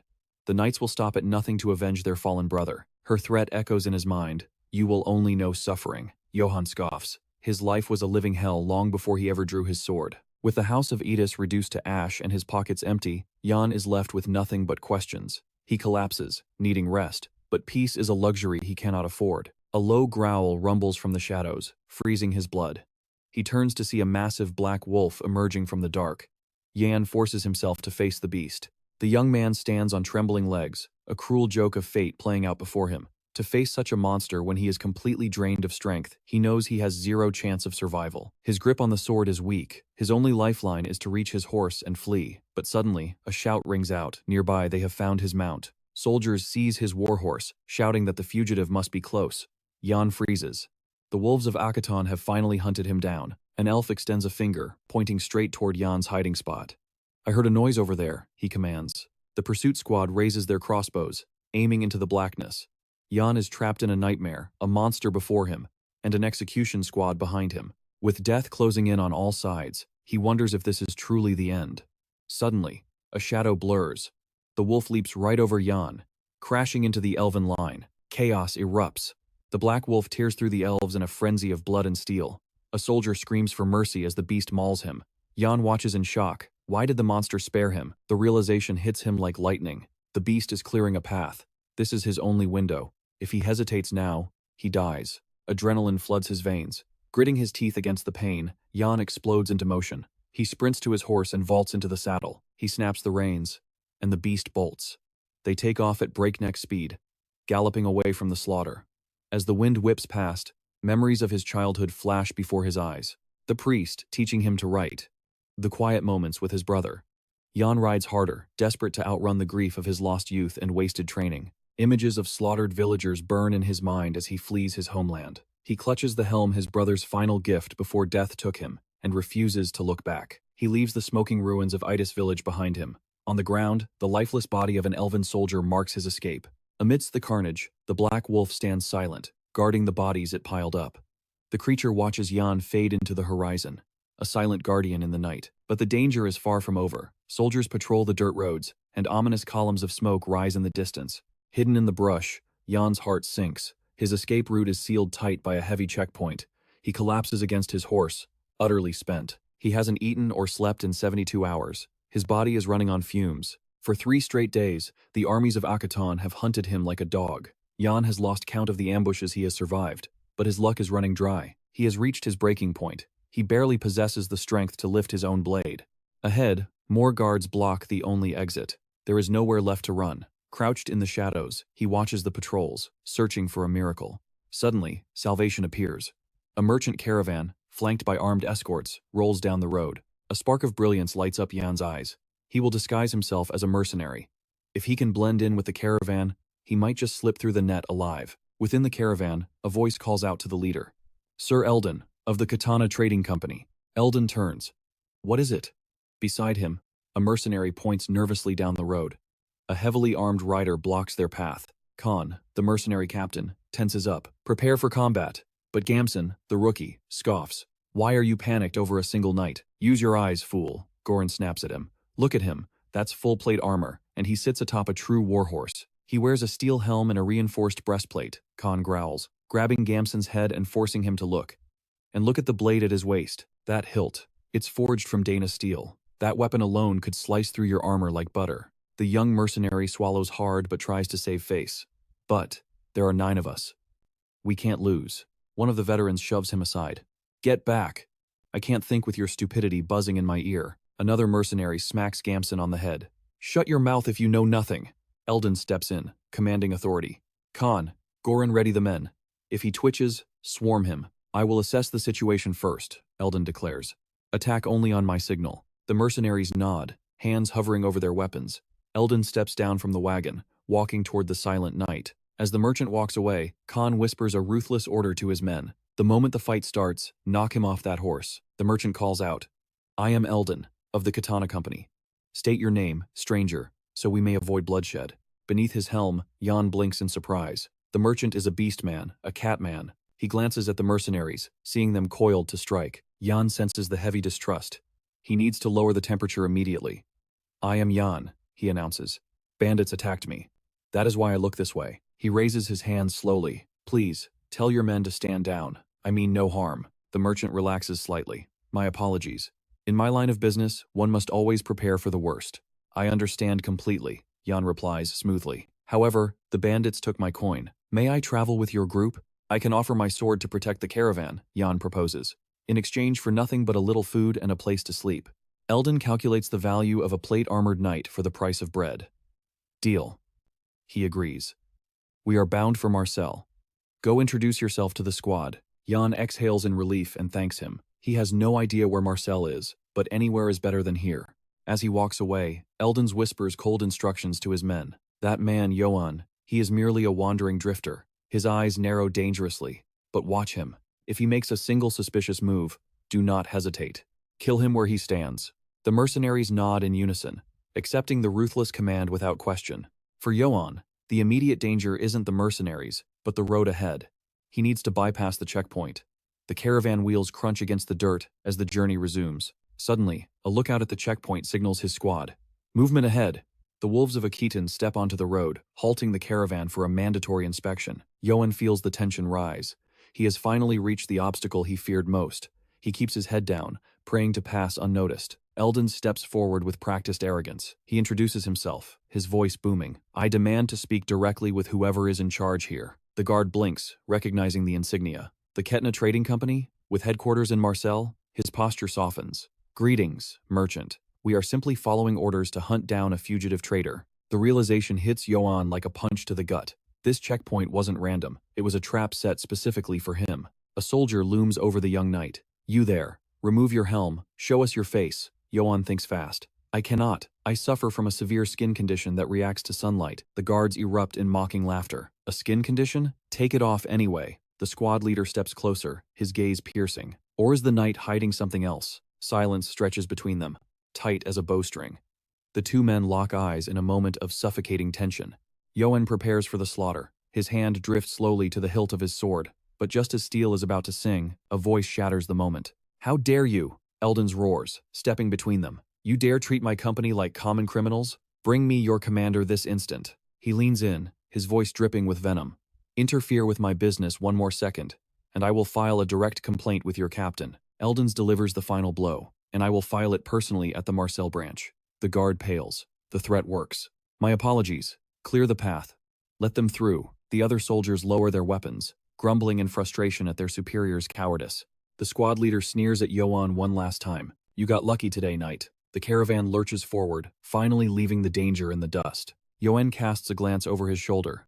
The soldiers stand like statues on the road, watching them fade into the distance. Night falls. By dusk, the mercenaries gather around the crackling campfire to assign watch shifts. Inside his tent, Eldon's reviews a scroll. He approaches Johan, dismissing him with a wave. You have no duties tonight. Go sleep. The young man nods, thanking a mercenary who tosses him some gear. A sleeping bag lands in the dirt. Johan sits down, the adrenaline finally fading enough for him to rest. Exhaustion claims him instantly, and he falls into a deep slumber beside the fire. But unseen in the shadows, a man watches the full moon. Another figure peels away from the darkness of the trees. The enemy commander whispers to his unit. Get ready. We surround them by the hill. Attack all at once. Leave no survivors. Deep in the haze of dreams, Sergeant Kim Johan is back in his former life. The military days. He stands in the tactical simulation room. He had just executed a flawless defense in-depth strategy, crushing a superior enemy force against all odds. His tactical genius was undeniable. He was a shining beacon, a legend in the making among his fellow soldiers. Battalion Commander Lieutenant Colonel Kim Ebok pins a medal to his chest. Outstanding work, Sergeant. Take a 5-day leave. Johan salutes, pride swelling in his chest. This is my calling, he thinks. Military life was made for me, but the illusion shatters. The toxic, outdated culture. The soul-crushing shifts, and, worst of all, the abysmal pay. That was the breaking point. That was why he fled. In the nightmare, shadow hands grab his ankles, dragging him back to the base. Johan gasps, bolting upright. Cold sweat clings to his skin. He clutches his chest, realizing it was just a memory. The army dream has ruined his rest, and his body aches from the phantom struggle. He glances around. The moon still hangs high, illuminating the silent camp. Asterisk. Whoosh. Asterisk. Suddenly, the sky screams. A rain of arrows descends. Johan braces for impact. With godlike reflexes, his hand snaps up. He catches an arrow inches from his eyeball. A growl escapes his throat. They found me again. Annoyance flares hotter than fear. He leaps to his feet, his voice tearing through the night. Enemy ambush. Wake up. Eldons and the mercenaries scramble from their sleep, panic in their eyes. But to understand this chaos, we must rewind 5 minutes. Khan was venting his spleen to Gamson. Why are we busting our backs while that new knight sleeps like a princess? It makes no sense. He glares at the young mercenary. Shut your mouth and listen. The leader's voice is grim. We can't trust guard duty to a stranger. He could slit our throats and steal our supplies in a heartbeat. You're too reckless, kid. You won't last long in this business. Khan turns away, intending to resume his patrol. Gamson clenches his fists, his ego bruised. I became a mercenary to live like a real man, he mutters. If I knew the Goran mercenaries were just a bunch of cowards, I never would have signed up. Khan stops dead. He spins around. What did you just say? The two men stare each other down, anger crackling in the dark forest. Ambush! The shout shatters their standoff. Arrows begin to fall like deadly rain. Khan doesn't hesitate. He tackles Gamson, shielding the rookie with his own body as shafts thud into the earth around them. When the barrage stops, he lifts his gritty face. Go, Khan barks. Get the others, now. But fear has taken the wheel. Gamson scrambles up and sprints in the completely opposite direction. Khan watches in disbelief as the coward flees. Khan, a voice calls out. Goran rushes over, breathless but relieved. You're alive. We're under attack. The mercenary barks a question about Gamson's whereabouts, but urgency takes over. His focus snaps instantly to Eldon's safety. He reports the merchant is cowering beneath the wagon. They must prepare for violence. Johan steps up, commanding them to form a tight defensive perimeter around the cargo. His voice cuts through the tension. He explains they must fight as one unit, for the enemy's strike could come from any shadow. Goran sneers, questioning if this drifter thinks he is their employer. Khan spits on the ground, telling Johan they don't need a babysitter. The young man should worry about keeping his own head attached. The knight is taken aback by their arrogant dismissal. Goran bellows to his squad. He orders every hired sword to grab their shields and brace for the coming storm. Johan approaches, his eyes steely. He claims veteran experience and demands a shield. But Eldons refuses, cold-heartedly. There aren't enough to spare. The boy must fend for himself. Johan turns his back, the cold truth settling in. These mercenaries don't trust him with their lives or their equipment. His pupils dilate. They are here. A massive horde of bandits spills from the dark forest like a nightmare coming to life. Johan realizes these aren't the dreaded wolves of Akiten, just common filth. Khan roars the order. The mercenaries abandon formation, charging into the trees to slaughter the enemy. Left in the dust, Johan wonders who is guarding the payload. The forest erupts into chaos as mercenaries and bandits collide in a spray of violence. The bandit leader screams for his men to swarm them. Goran fights desperately, shouting for his comrades to hold the line against overwhelming numbers. Retreat means death. A bandit lands a crushing blow to Goran's face. Khan screams his captain's name in pure terror. Execution is moments away. The bandit raises his dagger to end Goran. Johan clenches his fist. He can watch from the sidelines no longer. In a blur of motion, steel sings. Johan draws his blade. The thief turns, eyes wide with shock at the sudden killing intent. Another bandit freezes in confusion. From the dirt, Goran witnesses a miracle. In a flash of silver, Johan slices an enemy cleanly in half. Crimson rain coats the blade. Johan watches as the mystic runes on his weapon pulse, drinking the blood with a sinister hunger. Terror spreads like wildfire. A bandit shrieks that the enemy wields a demon sword, an invincible artifact of death. Johan declares his true title, Johan of House Yates. He demands to know who dares raise a weapon against him. Khan and Goran are paralyzed. He is a noble. He had concealed his identity, masking the legendary name of Yates until this very moment. Whispers of dread ripple through the bandits. Attacking a high noble is a death sentence. Johan's voice booms, demanding an explanation. He levels his bloodthirsty blade at the leader. The choice is simple. Surrender now, or let the sword feast on their souls. The noble issues a final warning. The bandit leader stands frozen, breath hitching in his throat, unable to speak. Clang! A sword hits the dirt, then another. The will to fight evaporates as weapons fall like rain. Hands tremble as they reach for the sky. The leader surrenders. Johan slides his terrifying blade back into its sheath with a sharp click. He pivots to Goran, barking orders. Tie them up. If anyone twitches, cut them down without mercy. Goran approaches Sir Eldons, sweat dripping down his face. He asks the merchant what their next move is. He fears the noble's wrath for treating him like a common drifter, but Eldons waves it off, promising to smooth things over. Allowing him to join the caravan was their saving grace. The merchant approaches Johan, remarking on the chaos of the night. He bows deeply, thanking him for saving the caravan. He stammers, wondering how he can ever repay a debt this large. Johan places a steady hand on the merchant's shoulder. The only thing that matters is that everyone is safe, he says calmly. The merchant is stunned. No demand for gold?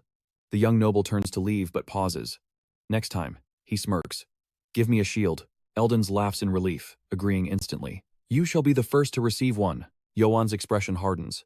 He intends to interrogate the prisoners and demands the mercenaries' assistance. Goran suggests a change in tactic. Now that Johan's nobility is revealed, a formal interrogation will strike fear into their hearts. A mercenary drags a captive forward, kicking him to the dirt. The thief is forced to kneel before the young lord. Johan looms over him. Who are you? Why attack us? The leader breaks, revealing they are private soldiers of the annihilated House Brits. Months ago, House Brits was decimated. They were branded as traitors to the crown and hunted like animals. The ones who turned their lands into a graveyard were none other than the wolves of Akiten. They fought with everything they had, but were crushed when the noble executioner entered the fray. A mercenary confirms the horror. Karamov, the emperor's hunting dog. The bandit leader bows his head, apologizing for committing a capital crime against a noble. The imperial army hunted them as rebels. Even the northerners turned their backs, branding the survivors as cowardly deserters. He knows banditry is a sin, but starvation leaves no choice. Johan narrows his eyes, asking if there was another reason for this specific ambush. The man shakes his head. They attacked for one reason only. The caravan smelled of gold and easy plunder. Eldons explodes in fury. You fools, he roars. Trading company deliveries are built on trust, not gold. Johan commands the mercenary to restrain him. He orders Sir Eldons to hold his tongue. His mind races back, replaying the accusation of treason against the emperor. The memory of Karamov surfaces. It was all for you, the traitor had said. Finally, the truth clicks. Johan realizes there never was a rebellion. It was a lie. A mere pretext for the emperor to purge the nobility using Karamov as a blade. Johan curses the tyrant, wishing him a death, screaming in agony. He looks at the defeated bandits. A bitter realization strikes. They are just like him, victims crushed by the weight of the powerful. Yet, they chose the path of blood and theft. The young noble hesitates, unsure of the righteous path. Khan steps forward, hungry for violence. He asks for orders, offering to break bones for more answers. Johan raises a hand. No, we know enough. Chaos erupts. Gamson charges in, eyes murderous, ready to beat a bound prisoner into a pulp. The captive moves with surprising skill, blocking the attack. Khan intervenes instantly, snatching Gamson's weapon before he can strike again. Why stop me? Gamson roars. The mercenary leader's voice is cold as ice. You have no right to punish them. Not after you abandoned your comrades and fled. The young mercenary freezes. Shame washes over him, and he accepts the rebuke in silence. The bandit leader slams his head to the dirt. He begs Sir Johan for mercy, swearing on his life to leave the path of evil forever. The other prisoners tremble in the dust, waiting for death. Khan grips his blade. Just give the word, and I will end them all. Johan grips the hilt of his sword, the metal cold against his palm. He weighs the choice. Finally, he speaks. Disarm them. Let them go. Relief floods the bandit leader, but Gamson is furious. Why spare this scum? Johan ignores him, turning his gaze to the trembling captives. I understand your hunger, he says, his voice stern. But preying on caravans ends today. That is unacceptable. Johan reveals a hard truth.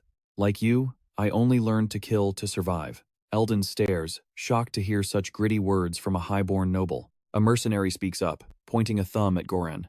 Don't look at us. We are only here because the gold is good. The noble's voice booms like thunder. Then learn a trade. Find an honest path before the sword finds you again. The bandit leader bows deep, gratitude etched on his face. We will never forget this mercy. Johan turns away. They must move before trouble finds them again. But they are not alone.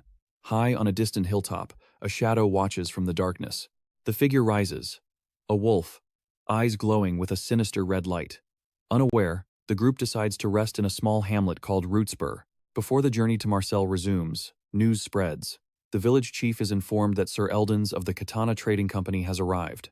The chief rushes to the courtyard. Eldons greets him with a wide, enthusiastic smile. It has been months, old friend. The chief welcomes him back warmly. The roads are treacherous. Did trouble find you on the way? Eldons sighs, recounting the clash with the bandits. Since the emperor went mad, the world has become a nightmare. Hush. The chief reprimands him instantly. Imperial loyalists are everywhere. Eldons waves it off. We are safe. An incredibly brave noble travels with us. The chief scoffs. A noble? A fake one came through weeks ago. I beat him senseless and threw him out of the village. The Catman just laughs, shaking his head. You are still as reckless as ever when you lose your temper. Eldons looks serious. No, this one is different. Brave. Honest. He protected us when all hope seemed lost. He even refused a reward. The chief is stunned. A knight of that caliber? He realizes having such a warrior nearby would be a massive shield against the bandits. In these dark times, a true knight is worth more than gold for public safety. The chief insists. Stay. Rest for a few weeks. Eldons tries to refuse, but the chief plays the friendship card, insisting on the favor. Eldons smirks. You just want to steal my companion. The chief laughs. Guilty. So, where is this hero? Cut to the hero. Johan sits alone in a corner, starving. He looks less like a knight and more like a beggar waiting to die in the street. Goran approaches. Sir Johan. He holds out a heavy cloth bag. Coins confiscated from the defeated bandits. We sold their weapons and gear, Goran explains. It fetched a decent sum. The young noble looks up. Did you take any for yourself? The mercenary shakes his head. No. You captured them. The spoils are yours. Johan stares at the money in his helmet for a beat. Then, he tosses the larger bag back to Goran. Split this among your men. The mercenary is stunned. Sir, this is too much. By rights, this belongs to you. But Johan insists. He opens his hand, revealing just a few coins. I have taken my share. This is enough for me. It is a calculated move. Spending a little gold to keep the mercenary band loyal is better than facing the wolves of Khitan alone. Besides, Johan says, his eyes steady. We fought together. That makes us comrades in arms.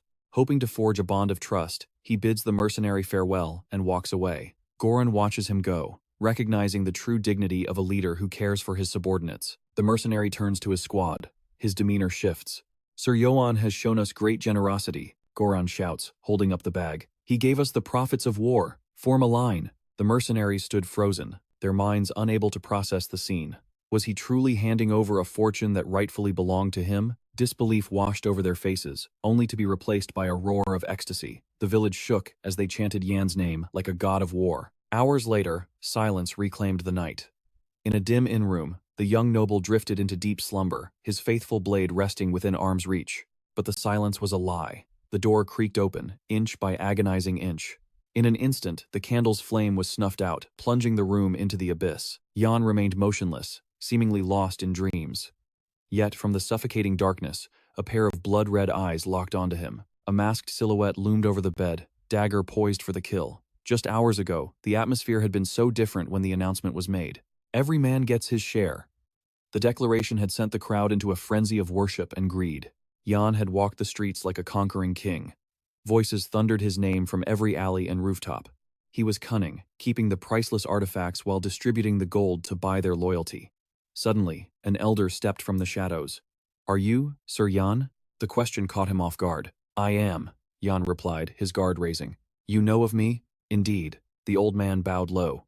"You are the esteemed guest of Lord Eldon. The Katana Trading Company has settled all debts in advance." He gestured toward the finest suite. "Please, allow me to escort you to luxury." It was a gesture of gratitude from Eldon, a way to balance the scales of fate between them. Johan accepted without hesitation. But while he ascended to comfort, resentment brewed below. "Why is his pouch empty?" A soldier sneered, pointing at a lone man. "Gamson," another scoffed, "that coward hid in the mud while we bled. He deserves nothing but air." Humiliation burned through Gamson's veins. He turned away, teeth gritted, until a glint of movement caught his eye. Through the window, he saw Johan entering the VIP quarters. A wicked scheme twisted in his mind. The noble was tired, unsuspecting, and rich. Unaware of the rats plotting in the sewer, Johan sank into the steaming embrace of a hot bath. For the first time in forever, the weight of the world lifted. A featherbed. Hot water. Simple pleasures that felt like distant dreams to a man on the run. The road had been cruel. He had forgotten the bitter sting of sleeping without a roof, exposed to the elements. Born to nobility, he once took silk sheets for granted. That was before the Mad Emperor reduced his lineage to ash and his territory to a graveyard. He wasn't the only one. Countless innocent souls had been devoured by that tyrant's flames. Yet, he was the one breathing. As the steam rose, doubt crept in. Did I make a mistake accepting Karamov's deal? The Imperial Army was a relentless hound. It was only a matter of time before they caught his scent and the executioner's blade fell. He needed a new strategy. Suddenly, clarity struck him like lightning. Mercenaries were useless against a force like Eldon's. Sellswords didn't fear merchants. They feared the colossal beast behind them, the trading company. Memories of the marketplace flooded back. The lessons he learned as a boy about the true rulers of the world. These companies were a web spanning nations. With enough gold, they could puppet politicians, buy nobles, and even command armies. That was the key. To survive the Empire's hunt, he didn't need a sword. He needed the shield of the Katana Trading Company. Heavy thoughts for a weary mind. He pushed the schemes aside, filled his belly, and surrendered to exhaustion. The night deepened.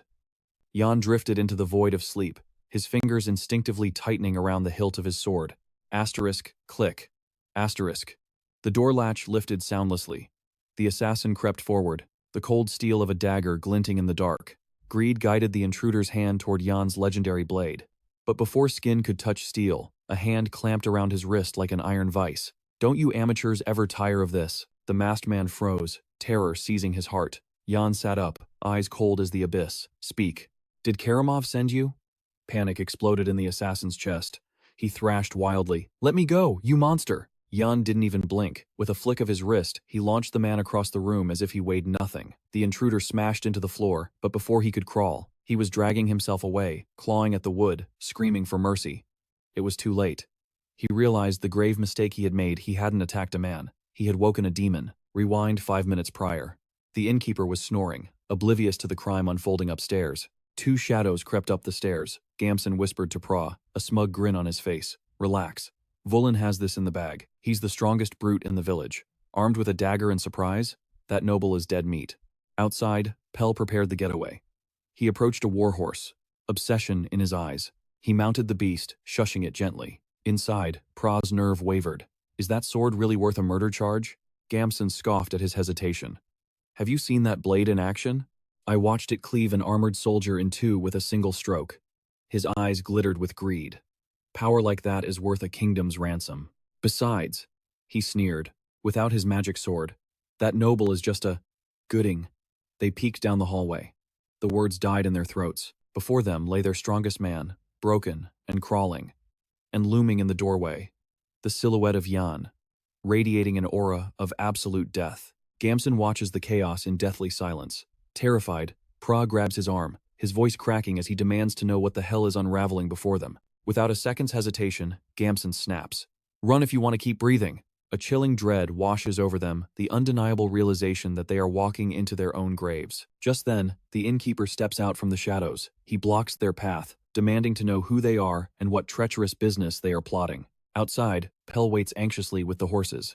Spotting the others rushing toward him, he sighs in relief, grumbling that they certainly took their sweet time. Furious, Gamson barks at him to shut his mouth and prepare to ride for their lives. He whips his head toward Pra, his eyes wild. Where is Vulan? Pra's voice trembles like a leaf in a storm. He stammers the grim truth. Vulan is either already a corpse or moments away from becoming one. Gamson roars for everyone to mount up, but Pra hesitates, his heart aching for his friend.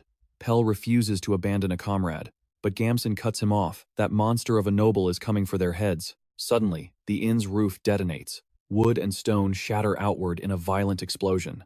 From the debris, Johan descends like a demon of vengeance, leaping straight for them. Far away, on the bleak outskirts of the Southern Holy Empire, a gruesome sight chills the blood. Bodies sway gently from a lone tree. Below them, the rhythmic thud of a soldier hammering a wooden stake echoes through the silence. Wiping his brow, the soldier turns to his partner. He confirms the grim task is finished. The stake stands firm, ready for its purpose. Together, they nail a terrifying warning to the wood. The decree declares that these poor souls, and their entire families, were executed for the ultimate sin, stealing a nobleman's property. At the bottom lies the seal of absolute power. It bears the signature of the Holy Empire's ruler himself, Emperor Cardian Bizilurk. One soldier stares at the swinging corpses, confusion in his eyes. He whispers a question. What precious treasure could they have possibly stolen to deserve such a hellish fate? His companion's answer lands like a sick joke.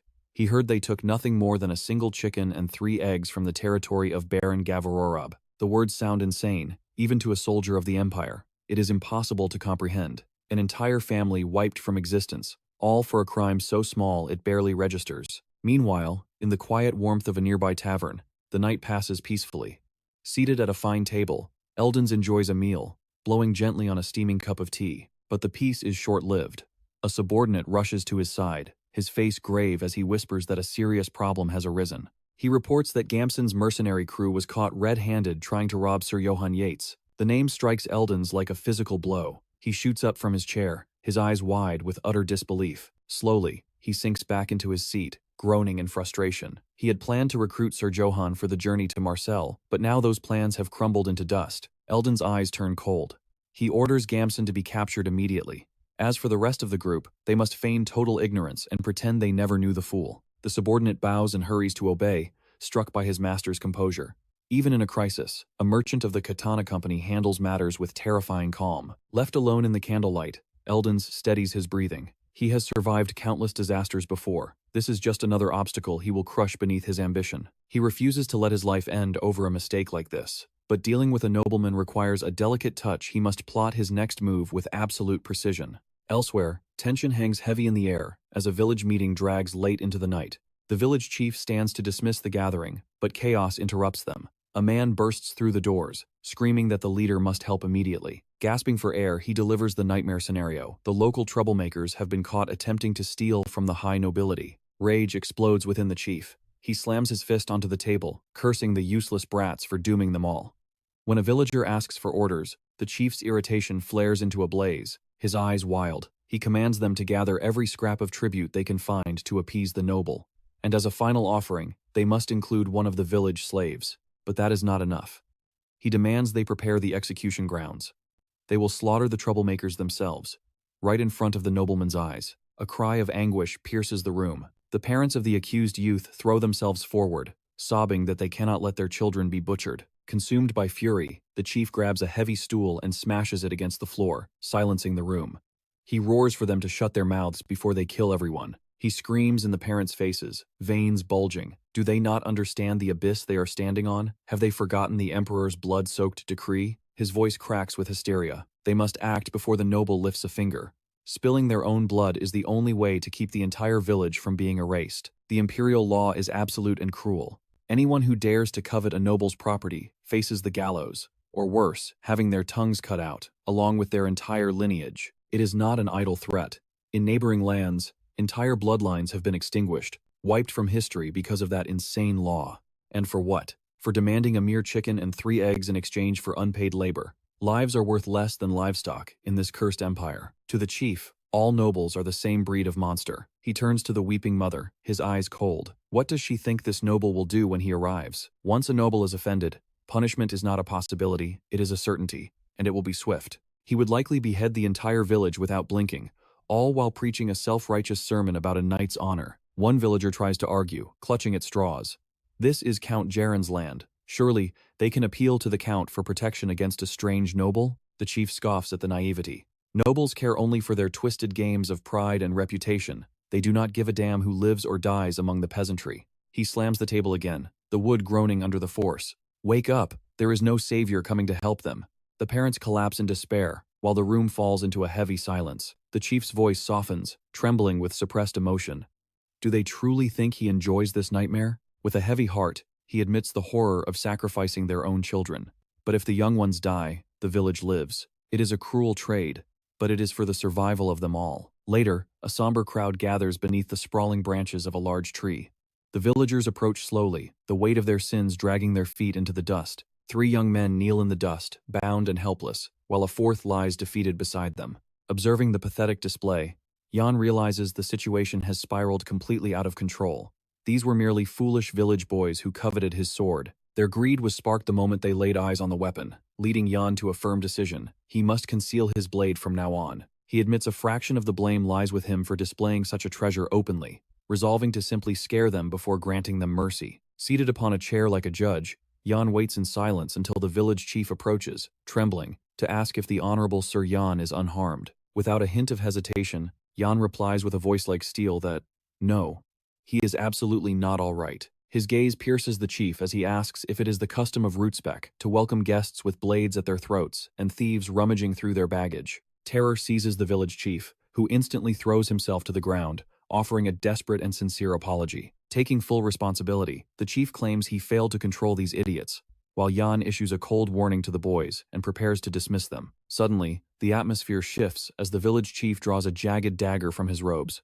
Raising the blade over a trembling youth, he declares he will wash away this shame and redeem his honor by severing their heads right there. Jan immediately extends his hand, shouting a command to halt, making it crystal clear that he desires no bloodshed. Yet the chief is possessed by fanaticism, insisting that those who stained Sir Yan's honor deserve death, and ignores the order to strike down the youth. The boy's mother screams, covering her face to hide from the horror, but the blade freezes mere inches from its target. With a voice dropping to absolute zero, Jan asks if the man is deaf to his commands, drawing the terrified gazes of every villager. A suffocating silence descends as the entire crowd watches the standoff, holding their breath. Jan rises from his seat, his presence dominating the square, and asks if they have all gone mad enough to trade human lives for such trivial reasons. Firmly, he declares that if they must pay for their crimes, they shall pay with coin, not blood, leaving the crowd staring at him in utter disbelief. Realizing his modern logic confuses them, he clears his throat, preparing to drill the lesson into their skulls one more time. He questions how a concept like honor can outweigh the weight of a human life,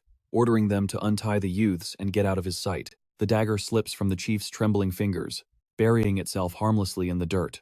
Overcome with awe, the leader kneels before Sir Jan's magnificence, while Pra's parents rush to embrace their son, sobbing in relief. The village chief can barely comprehend that a noble of such character exists, finally confirming that Eldons had spoken the truth. As a sign of profound respect, the mercenaries bow in unison, swearing to carve Sir Jan's kindness into their memories forever. Gamson also mutters an apology, admitting he was blind to the noble's true nature and was led astray by a fool. As the ropes fall away, a bystander whispers that they have used a lifetime of luck, for any other knight would have slaughtered them without a second thought. At that moment, the mercenary leader steps toward Gamson, who arrogantly urges the man to untie him this instant. Bitterly, Gamson complains about joining this cursed band of mercenaries, but his words are cut short as the leader grabs his face. Terror floods the young man's eyes as he asks what is happening, only to hear the leader whisper coldly to relax, for it will end quicker that way. A shadow looms behind Gamson, signaling the arrival of the Grim Reaper. Jan turns, startled by the sudden spike in killing intent, just as Gamson's lifeless body hits the ground, executed instantly before his comrades. Fury ignites in Jan's eyes as he stands, demanding to know what kind of madness just occurred. The mercenary leader remains calm, justifying that under the Emperor's decree, he simply executed a traitor who coveted a noble's property. Jan retorts sharply, arguing that his orders for mercy were ignored, as he never intended to see the ground stained with blood today. The square falls deathly quiet again, the mercenaries and elders watching the clash of philosophies. Addressing Sir Yan directly, the leader explains that even those who live by the sword have a code of honor they must obey. He states that Gamson's cowardice trampled that honor and endangered the entire group, making this execution a necessary act of survival. The leader then flips his dagger, offering the hilt to Yan, stating that if his authority was challenged, Yan may take his life as punishment. A realization strikes Yan like lightning. He understands that these men have their own code, one they protect with their very lives. With a heavy sigh, Yan slides his sword back into its sheath. The crowd watches in tension as Yan gently pushes the leader's blade away with his hand. Frankly, Yan admits he failed to consider the mercenaries' position and offers a sincere apology of his own. This gesture shocks the mercenaries and Eldons to their core. Never in 1,000 years did they expect a noble to bow to a sellsword. The mercenary leader, Khan, thanks him for his understanding, the tension finally evaporating. One of the men scolds Khan for daring to test a noble, but Khan jokes he can kick him later. Meanwhile, Eldons watches Yan with a newfound deep respect. Eldons watched him, utterly bewildered. This noble was a breed apart from the rest. He possessed fairness and bravery, yet lacked even a trace of that suffocating arrogance typical of his station. It begged the question, how could a man like this even exist in their world? A spark of ambition lit within Eldon's eyes. He made a silent vow to secure Yan as an ally, no matter the cost. With a warrior like this by his side, his reputation within the company would skyrocket. As the day bled into twilight, the group pressed onward, their path illuminated by the dying crimson light of the setting sun. Amidst the rhythmic trot of travel, Yan pulled a spoil of war from his pocket to examine it, a gleaming pocket watch. Perched atop his steed, regret washed over him. He had chosen the item for its apparent value, only to find the gears silent and broken. But his brooding was cut short by a presence creeping up from behind. A young woman spoke up, addressing him as Master Yan. She let out a sigh, commenting that her workload had just increased, now she had another soul to look after. Moments later, a shout echoed from the nearby gate. The village chief hastened toward them, his arms laden with tribute gifts of gratitude from the people Yan had saved. Yan's eyes widened as he sifted through the offerings. There, glistening among the items, was a pristine watch. To think such a remote village held a treasure of this caliber, but the chief's generosity didn't end there. He pushed a slave forward, claiming the boy possessed a sharp mind for geography and would serve Yan well. Yan's heart sank. Never had he seen a soul in such a wretched state. Leaving the boy here in this filth would be nothing short of a death sentence. Accepting the offer with a solemn nod, Yan issued his first command. Wash the boy and fill his empty belly before they departed. The chief bowed low, proclaiming to all who could hear that Godin had found a new master. Yet, a heavy weight settled in Yan's gut. The very idea of owning another human being repulsed him. Later that night, around the crackling campfire, the mercenaries feasted on meat, while one scolded Khan to lay off the alcohol. Godin stepped into the flickering firelight, approaching Yan as he meticulously polished his blade. The boy bowed his head, murmuring a respectful master. Yan handed the youth a warm meal, brushing off the formalities. He looked the boy in the eye and made a request. Stop the bowing, drop the title, and simply call him by his name. Gratitude flooded the boy's face as he whispered his thanks. As Yan watched the delicate features, a suspicion took root in his mind. Was this kid actually a young woman? Curiosity piqued. Yan asked how a brilliant geographer fell into the chains of slavery. Godin looked away, his voice quiet. It was a tale devoid of happiness. The youth hesitated, asking if tragedy befell nobles too. Yan sighed, insisting he wanted to hear Godin's truth first. The boy nodded slowly. He began his tale. Once, he walked the path of a simple peddler, transporting and selling weaponry across the rugged eastern lands. But fate was cruel. Under the coercion of a powerful nobleman, he was dragged into the dark, dangerous world of gold smuggling. Yan's expression darkened. Such a crime carried the weight of the executioner's axe. To be breathing right now was nothing short of a miracle. Godin's voice trembled. It wasn't greed, it was survival. His younger siblings were withering away from sickness and starvation. He needed the coin, so he obeyed. He hid the gold, delivered the packages, and played the loyal pawn.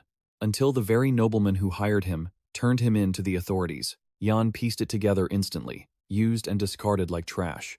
He asked the obvious question. Was there no trial? No chance to plead his case? Godin shook his head, a bitter smile on his lips. Under the Emperor's iron decree, a commoner like him had no voice. Silence was his only verdict. And the money for your siblings?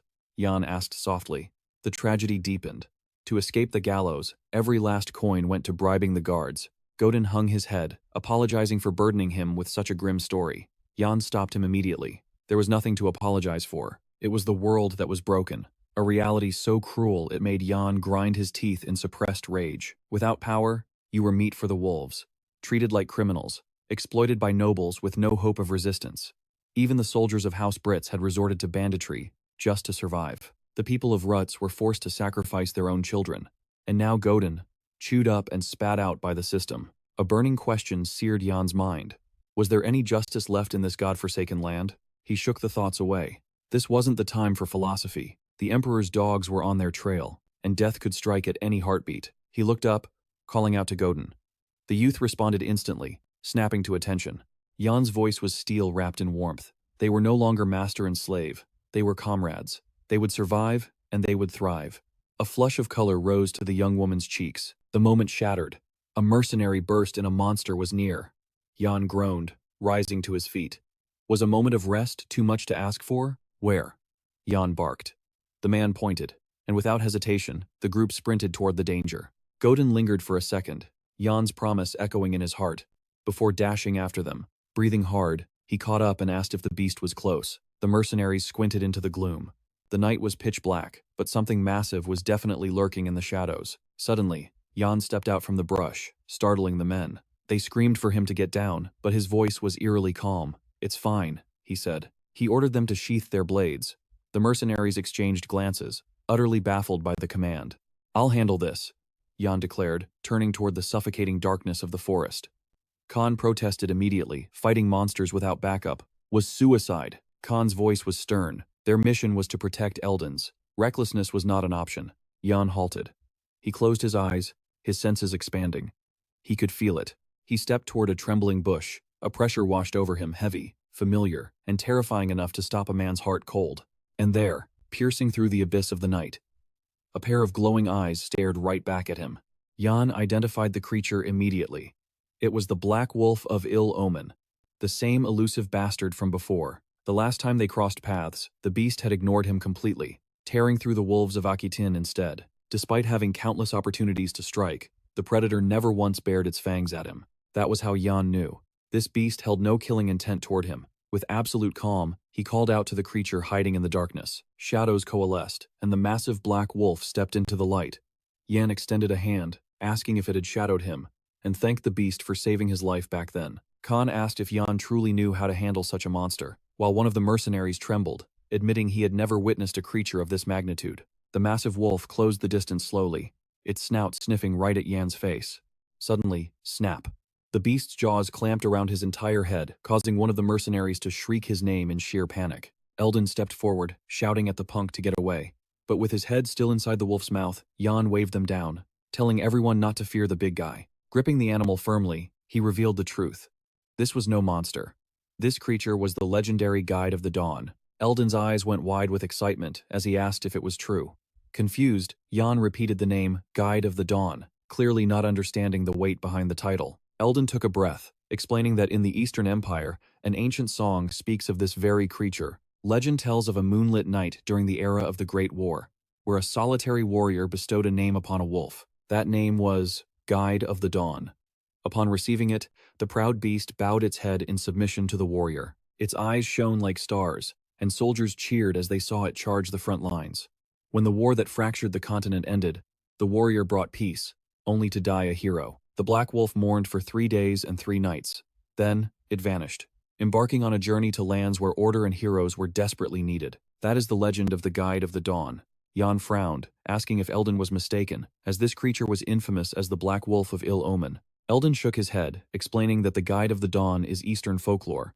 By the time the story reached the South, the truth had been twisted into fear. Reciting an ancient verse, he declared that the Guide of the Dawn punishes the wicked and submits only to a brave hero.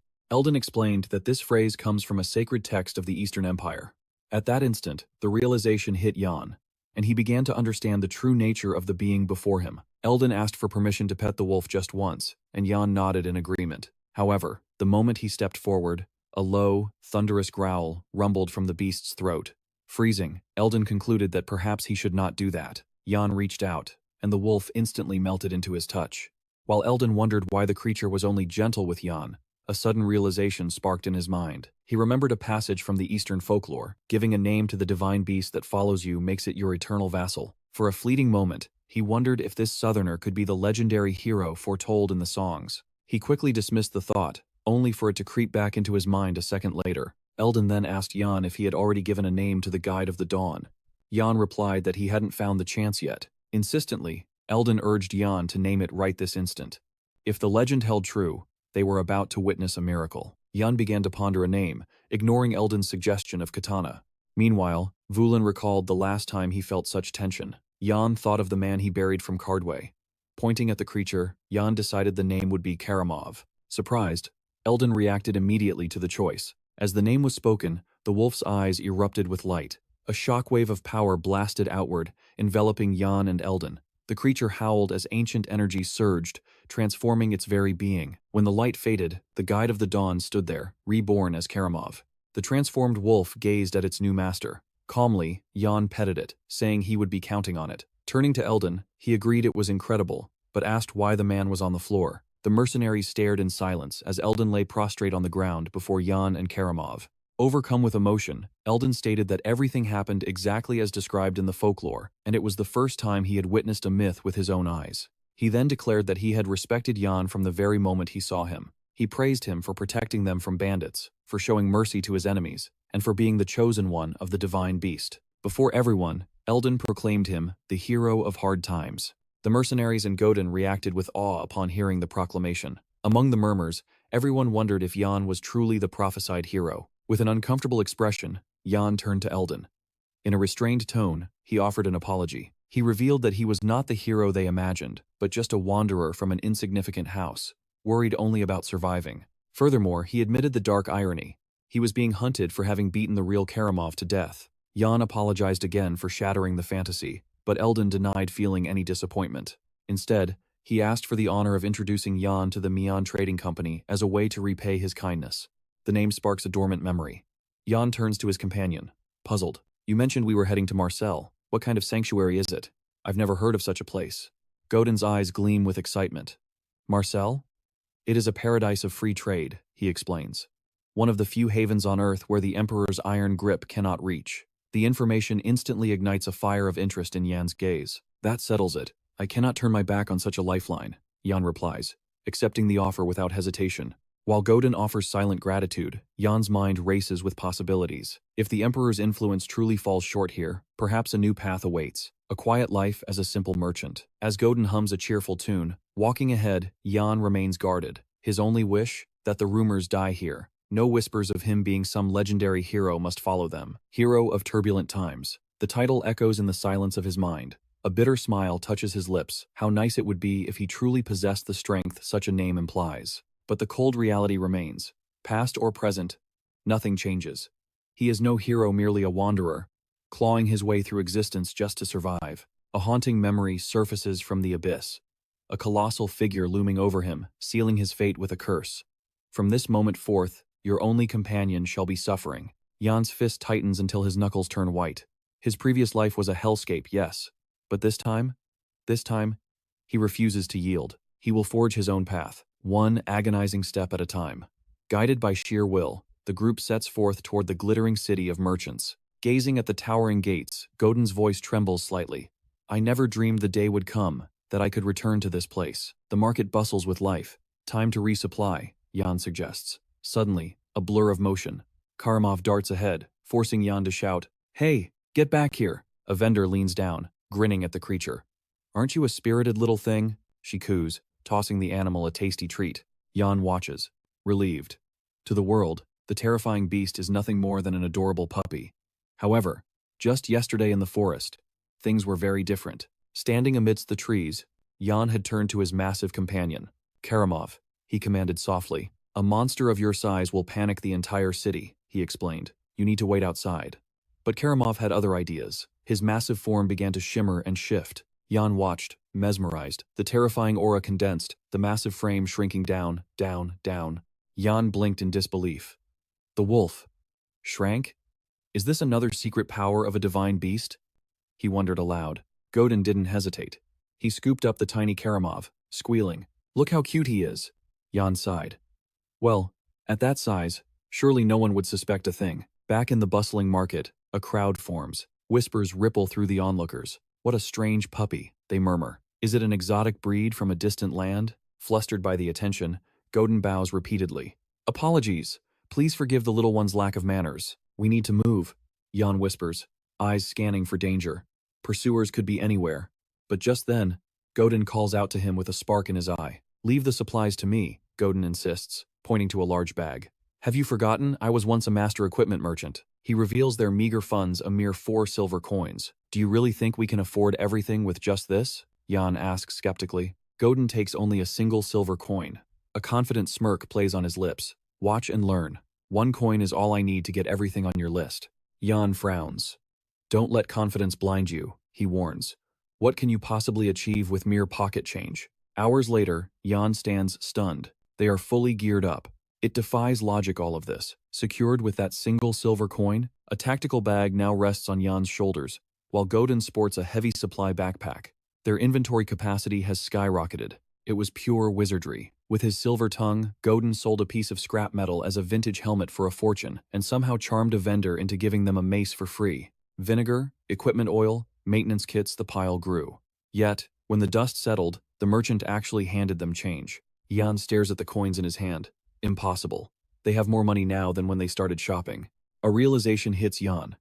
If Godin can sell trash for gold, the high-grade equipment Jan buried for Karamov back in the forest, it must be worth a king's ransom. He makes a mental note. If they ever return this way, he will unearth that treasure and turn a massive profit. You seem in your element, Jan observes, watching Godin organize the pack. You truly were a merchant, weren't you? The young man pauses, a nostalgic smile softening his face. I miss this life, he confesses. Shadows darken his eyes. The memories of slavery crash in days filled with suffocating despair and the constant, icy fear of death. But meeting you changed everything, Godin says, his voice steadying. I feel like I've reclaimed the soul I lost. He turns to Jan, sincerity shining in his eyes. Thank you. Even if I had never been a slave, I believe I still would have chosen to follow you. Jan feels a warmth in his chest. Hearing that, it means a lot, he replies softly. I'm counting on you, partner. You got it, Jan, comes the enthusiastic reply. Spirits lifted, the duo steps forward to conquer the rest of Marseille. Since entering the city, something has shifted. Jan, a man forged in hardship, finally tastes a sweetness that had always been denied to him, happiness. The dried rations of the past were like chewing shoe leather. But here, the roasted meat is divine, melting on his tongue like butter. Gone is the unbearable itch of filth. Now, he sinks into steaming baths whenever he pleases, letting the hot water wash away his fatigue. On the road, his bed was jagged rock and cold earth, leaving his body aching and bruised. But in Marseille, he drifts off under clouds of soft, warm blankets. It is paradise. Jan makes a silent vow. Life is good here. I'm never leaving. He dared to dream of a peaceful future in this golden city. But fate is a cruel mistress, and she has no intention of letting him rest. The following morning, the sun rose over Marseille, illuminating a city square that was already bustling with chaotic energy. Jan strolled through the crowd, commenting on the rare tranquility. It had been an eternity since he could walk the streets without looking over his shoulder, but suddenly, a cold chill ran down his spine. The atmosphere had shifted, his gaze locked on a commotion ahead. A crowd was gathering in tight circles. Asterisk. Another bandit attack? Asterisk, he wondered, his senses sharpening instantly. A frantic voice pierced the air from the center of the group. They took Dave's daughter. Those animals stole the girl and every single crate of goods we were transporting. Jan took a calm bite of his meat skewer, eyes scanning the perimeter as he listened. Whispers of fear rippled through the bystanders, with bandits ruling the roads. Peace was becoming a distant memory for the common folk. Godin leaned in close to Jan, his expression grim. The energy here is rotten. The entire city is on edge because of these bandit raids. Further down the street, a rough voice boomed. A hulking mercenary towered over a trembling vendor. Put it on my tab. Do you have any idea who I am? The thug snatched a skewer, desperation wild in his eyes. I just want some meat. I haven't eaten in 4 damn days. It was a straggler from the Akitan wolves' trash left behind during the hunt for Jan, now lost in Marseille. He turned to bully the merchant further, but then, he froze. Their eyes met. Recognition hit like a bolt of lightning. You bastard, the mercenary roared, abandoning the food to charge straight at Jan with killing intent. Jan's blood ran cold. Asterisk. The Akitan wolves followed me all the way to Marseille? Asterisk. The situation had just gone from bad to catastrophic. He knew instantly that a brawl in the city center would draw attention he couldn't afford. Nothing good would come from unleashing his power here. Die! the mercenary screamed, his blade arcing down for the kill. Jan braced himself, but a shadow swept over them. Asterisk thwack. Asterisk. A mounted rider struck the attacker with blinding speed. The Akaton wolf collapsed instantly, face planting into the dirt, defeated before the stunned crowd. The rider looked down from his high horse, disgust on his face. Rats crawling out of the woodwork everywhere these days. He glanced at Jan. You all right, Wanderer? I'm fine, Jan replied, lowering his guard slightly. Thanks for the assist. The rider offered a charismatic smile. Always watch your back. With a flick of the reins, the mysterious savior turned and disappeared into the bustling street. Moments later, the heavy thud of boots shook the ground. An entire battalion of mercenaries flooded the square, snapping into a disciplined formation that spanned the city block. The rider from before, Captain Basil of the Oakwood mercenaries, addressed the terrified citizens with a booming voice. People of Marseille, fear not. My 500 elites will wipe these bandits from the face of the earth, Basil declared, radiating confidence. Godin watched in awe, while Jan raised an eyebrow. Is this guy famous? Famous? Godin scoffed. The Oakwood mercenaries are legendary.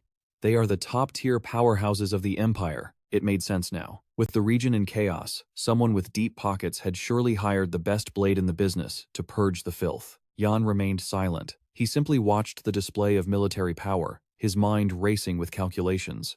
Asterisk. If Basil hadn't intervened. Asterisk, Jan realized. Asterisk, I would have had to fight. My technique would have given me away immediately.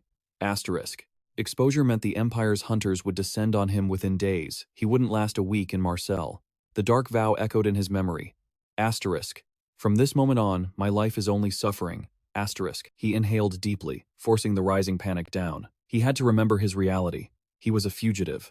A ghost. Survival required a shield. He needed a relationship with a major trading company. Their influence was absolute. Not even the Emperor dared interfere with their business. Fortunately, thanks to Eldon's high regard, he had a foot in the door with the Katana Trading Company. It was a lifeline he couldn't afford to snap. But the clock was ticking. Asterisk. What if my identity leaks before I secure the contract? Asterisk. The thought gnawed at him. Merchants dealt in profit, not charity. If the company discovered the Empire wanted his head, they wouldn't protect him. They would serve him up on a silver platter. If the truth came out, before he proved his worth to the Katana Group, it was game over. Death was certain. Jan clenched his fist, knuckles turning white. His path was clear. He had to reach the Katana Trading Company and secure their aegis before it was too late. He had to bury his past deep. Suddenly, excuse me, is that really you? A melodic female voice sliced through his thoughts. A stunning beast-woman stood before him, bowing politely. I am Ibola. I serve the Katana Trading Company as an exclusive agent. Her eyes sparkled with professional interest. Lord Eldon spoke highly of your exploits. Our house wishes to forge a deepened relationship with yours. She gestured elegantly down the street. If you are free, sir, please accompany me to our headquarters immediately. They arrived at the Grand Marcel branch of the Katana Trading Company. Outside, Godin tried to pet a small creature named Karamov, only to yelp as the beast sank its teeth into his hand. Inside, Jan sat alone in an opulent reception room. This was it, the turning point, the fortress that would hide him from the world. Soft footsteps approached from behind. Mr. Jan, I presume? I've heard fascinating things from Eldons. Jan turned to see a woman radiating authority rising to greet him. She offered a graceful bow. I am Johan.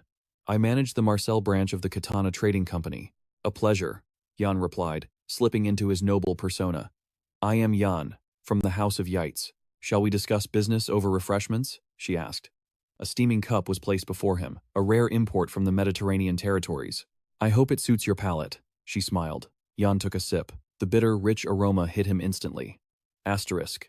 Wait, this is coffee. Asterisk. Is this brewed from roasted fruit seeds? He asked. Jan's eyes widened in genuine surprise. Your perception is as sharp as the rumors say. Jan cuts through the pleasantries. It's time for business. She claims to already know exactly why he came. The accuracy is terrifying, startling Johan enough to make him spill his drink. Panic strikes instantly. Does she know? Has she discovered the Emperor himself is hunting him down? Jan notices his trembling hands and clarifies her statement. It isn't fear she sees, but fire. According to her, Johan harbors a great ambition within his heart. Confusion replaces his fear. He doesn't understand what she's playing at. Jan reveals her source. The merchant Eldons told her everything. Johan didn't just fight. He protected the innocent and showed mercy to his enemies. He walked into Marseille, a city rotting with bandits, without hesitation. She believes his ambition is nothing less than saving this cursed city with his own two hands. Yon smiles, seeing right through to his core. Ambition isn't a sin, she declares. It is the greatest virtue of those worthy to wield power. And the Katana Trading Company exists for one reason: to sponsor the ambitions of those truly deserving. Johan realizes this is his golden ticket. Yon sweetens the pot. She can introduce him directly to the governor of Marseille. The governor is the true ruler of this domain. With that connection, Johan would have the backing of both the commercial giant and the city itself. The conclusion is obvious. He has to take the deal. With that kind of protection, not even the Emperor's claws could reach him here. Johan thanks her, his resolve hardening. But nothing in this world is free. He asks what exactly the Katana Trading Company's sponsorship entails. Jan lays out the benefits: unlimited access to their luxury network, fine dining, premium inns, and high-end entertainment. She raises a single finger, silencing the room. There is, however, one absolute condition. He must swear his sword to them. When the company calls, Johan must answer and fight under their banner. Johan assumes the obvious: she wants him to slaughter the bandits. But Jan shakes her head. The Oakwood mercenaries have already been dispatched for that trash. For Johan, she has reserved a far darker task. Silence hangs heavy before she explains. Resentment is brewing in the merchant districts. They accuse the company of acting like a tyrant, monopolizing the entire market. Her eyes turn cold as ice. Her solution is simple: total elimination. Not just the dissenters, but their children as well. She stares into his soul, gauging his reaction to this brutal demand. Johan says nothing. The air grows heavy as the sun sets, casting long, bloody shadows over the Katana branch. Time passes. Johan finally emerges from the building. Gordon greets him with a grin, eager to hear the good news. But Johan is distant. He stares blankly at the horizon, ignoring Gordon until his name is shouted. Suddenly, Johan explodes with excitement. "We're going to suck some honey!" Gordon blinks, completely baffled by the bizarre phrase. Rewind 1 hour. Back in the meeting room, the atmosphere was suffocating. Johan flatly refused her proposal. He argued with conviction. In a metropolis like Marseille, complaints against a dominant power are inevitable. Does she truly expect him to bypass dialogue and jump straight to massacre? To slaughter children over business disputes? His moral code is ironclad. He will not stain his hands with innocent blood for her profit. He stands up. As far as he's concerned, this meeting never happened. The tension screams in the silence. Then, Jan's icy mask cracks. She informs him that he has passed the test, leaving Johan dumbfounded. She bows respectfully. The brutality was a lie, a test of character to see if he was worthy. Johan asks if the monopoly accusations were fabricated too. The manager clarifies the truth. The company is honorable and beloved by the local merchants. No monopoly exists. She wishes to maintain the original offer, but she assures him there is no immediate need for bloodshed. The Oakwood mercenaries are already handling the bandit threat.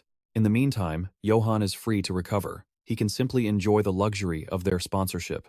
She extends a hand of invitation. This time, Johan accepts without hesitation. The deal is sealed with a handshake. Jan expresses her hope for a partnership that will shake the foundations of the city. Back in the present, Gordon demands an explanation. Johan grins. Sucking honey means living the sweet life on the Katana Company's dime. Gordon asks the big question. Did the negotiations work? Johan confirms the victory. They secured the sponsorship. The young man congratulates him, and Johan offers his gratitude. Johan reflects on his fortune. Everything is falling into place perfectly since his arrival in Marseille. The bandits are still a nuisance. Yes. But once the mercenaries wipe them out, peace will return to the streets. The peaceful life he's always dreamed of is finally within reach. It's time to let his guard down and relax. But fate is cruel. A piercing scream shatters the calm. A crowd gathers around a gruesome scene, bodies scattered across the pavement. Johan's blood runs cold. What kind of monster would display bodies in the middle of the street like this? Godin's voice cuts through the tension. Goran steps forward, his expression grim, and delivers a chilling warning: times is here. Confused by the sudden gravity, Jan demands to know what is happening. Goran's report is terrifying. The bandits have escalated from robbery to slaughter, murdering merchants' families to strike fear into the city's heart. As proof, a mangled corpse lies cold against the unforgiving stone of the square. Jan takes in the grisly sight. A heavy realization settles in his gut. Like lead, this nightmare is far from over. Fury erupts from the onlookers. A citizen screams out, accusing the city of Marseille of negligence, while innocent blood runs in the streets. Another voice rises, trembling with a dark suspicion. Could the emperor himself be pulling the strings? But the crowd instantly rejects the notion as utter madness. Order collapses. Arguments break out like wildfire, splitting the mob between loyalists and accusers. The air fills with a deafening cacophony of rage. As Jan watches the city tear itself apart, it is a heartbreaking scene. The fragile peace Marcel had fought so hard to build is crumbling to dust beneath the bandit's brutal heel. A single question burns in Jan's mind. Where in the world are the mercenaries paid to prevent this? Meanwhile, panic strikes the administration. Ebola bursts into the office with a frantic report for manager Ayan. Grimly aware of the slaughter outside, Ayan cuts to the chase. Where is the Oakwood squad? Ibella freezes, fear visible in her eyes. The silence stretches, heavy with dread. She finally stammers the truth. Total radio silence. Contact with the Oakwood mercenaries has been completely severed. Ayan stares back, demanding to know the meaning of this failure. The answer is gruesome. Ibella reveals that their liaison officer was discovered near the forest edge yesterday, his body mutilated beyond recognition. Ayan's mind races. The Oakwood mercenaries possess the military might of a fortress city. The idea that common bandits could wipe them out is simply impossible. Stress boils over into rage. Ayan slams her fist onto the desk, the sound echoing like a gunshot as she snaps a sharp order at Ibella. She demands the presence of Swedga, the mage of the Ethel River. Only his prophecies can reveal the truth behind this impossible defeat. The scene shifts to the mystical currents of the Ethel River, shimmering silently beneath the pale moonlight. Swedga dips his fingers into the sacred waters, the ripples revealing hidden truths. He turns to Katana with a hollow look. She is chasing ghosts. Seeking the mercenaries now will change nothing. The water whispers a darker secret. Johan, the fugitive legend who slaughtered the Emperor's hound, is not far away. He is hiding right here, in the very pocket of Marcel. A sinister smirk touches the mage's lips. Swedga declares that destiny has shifted. Things will definitely not go according to that bastard's plan.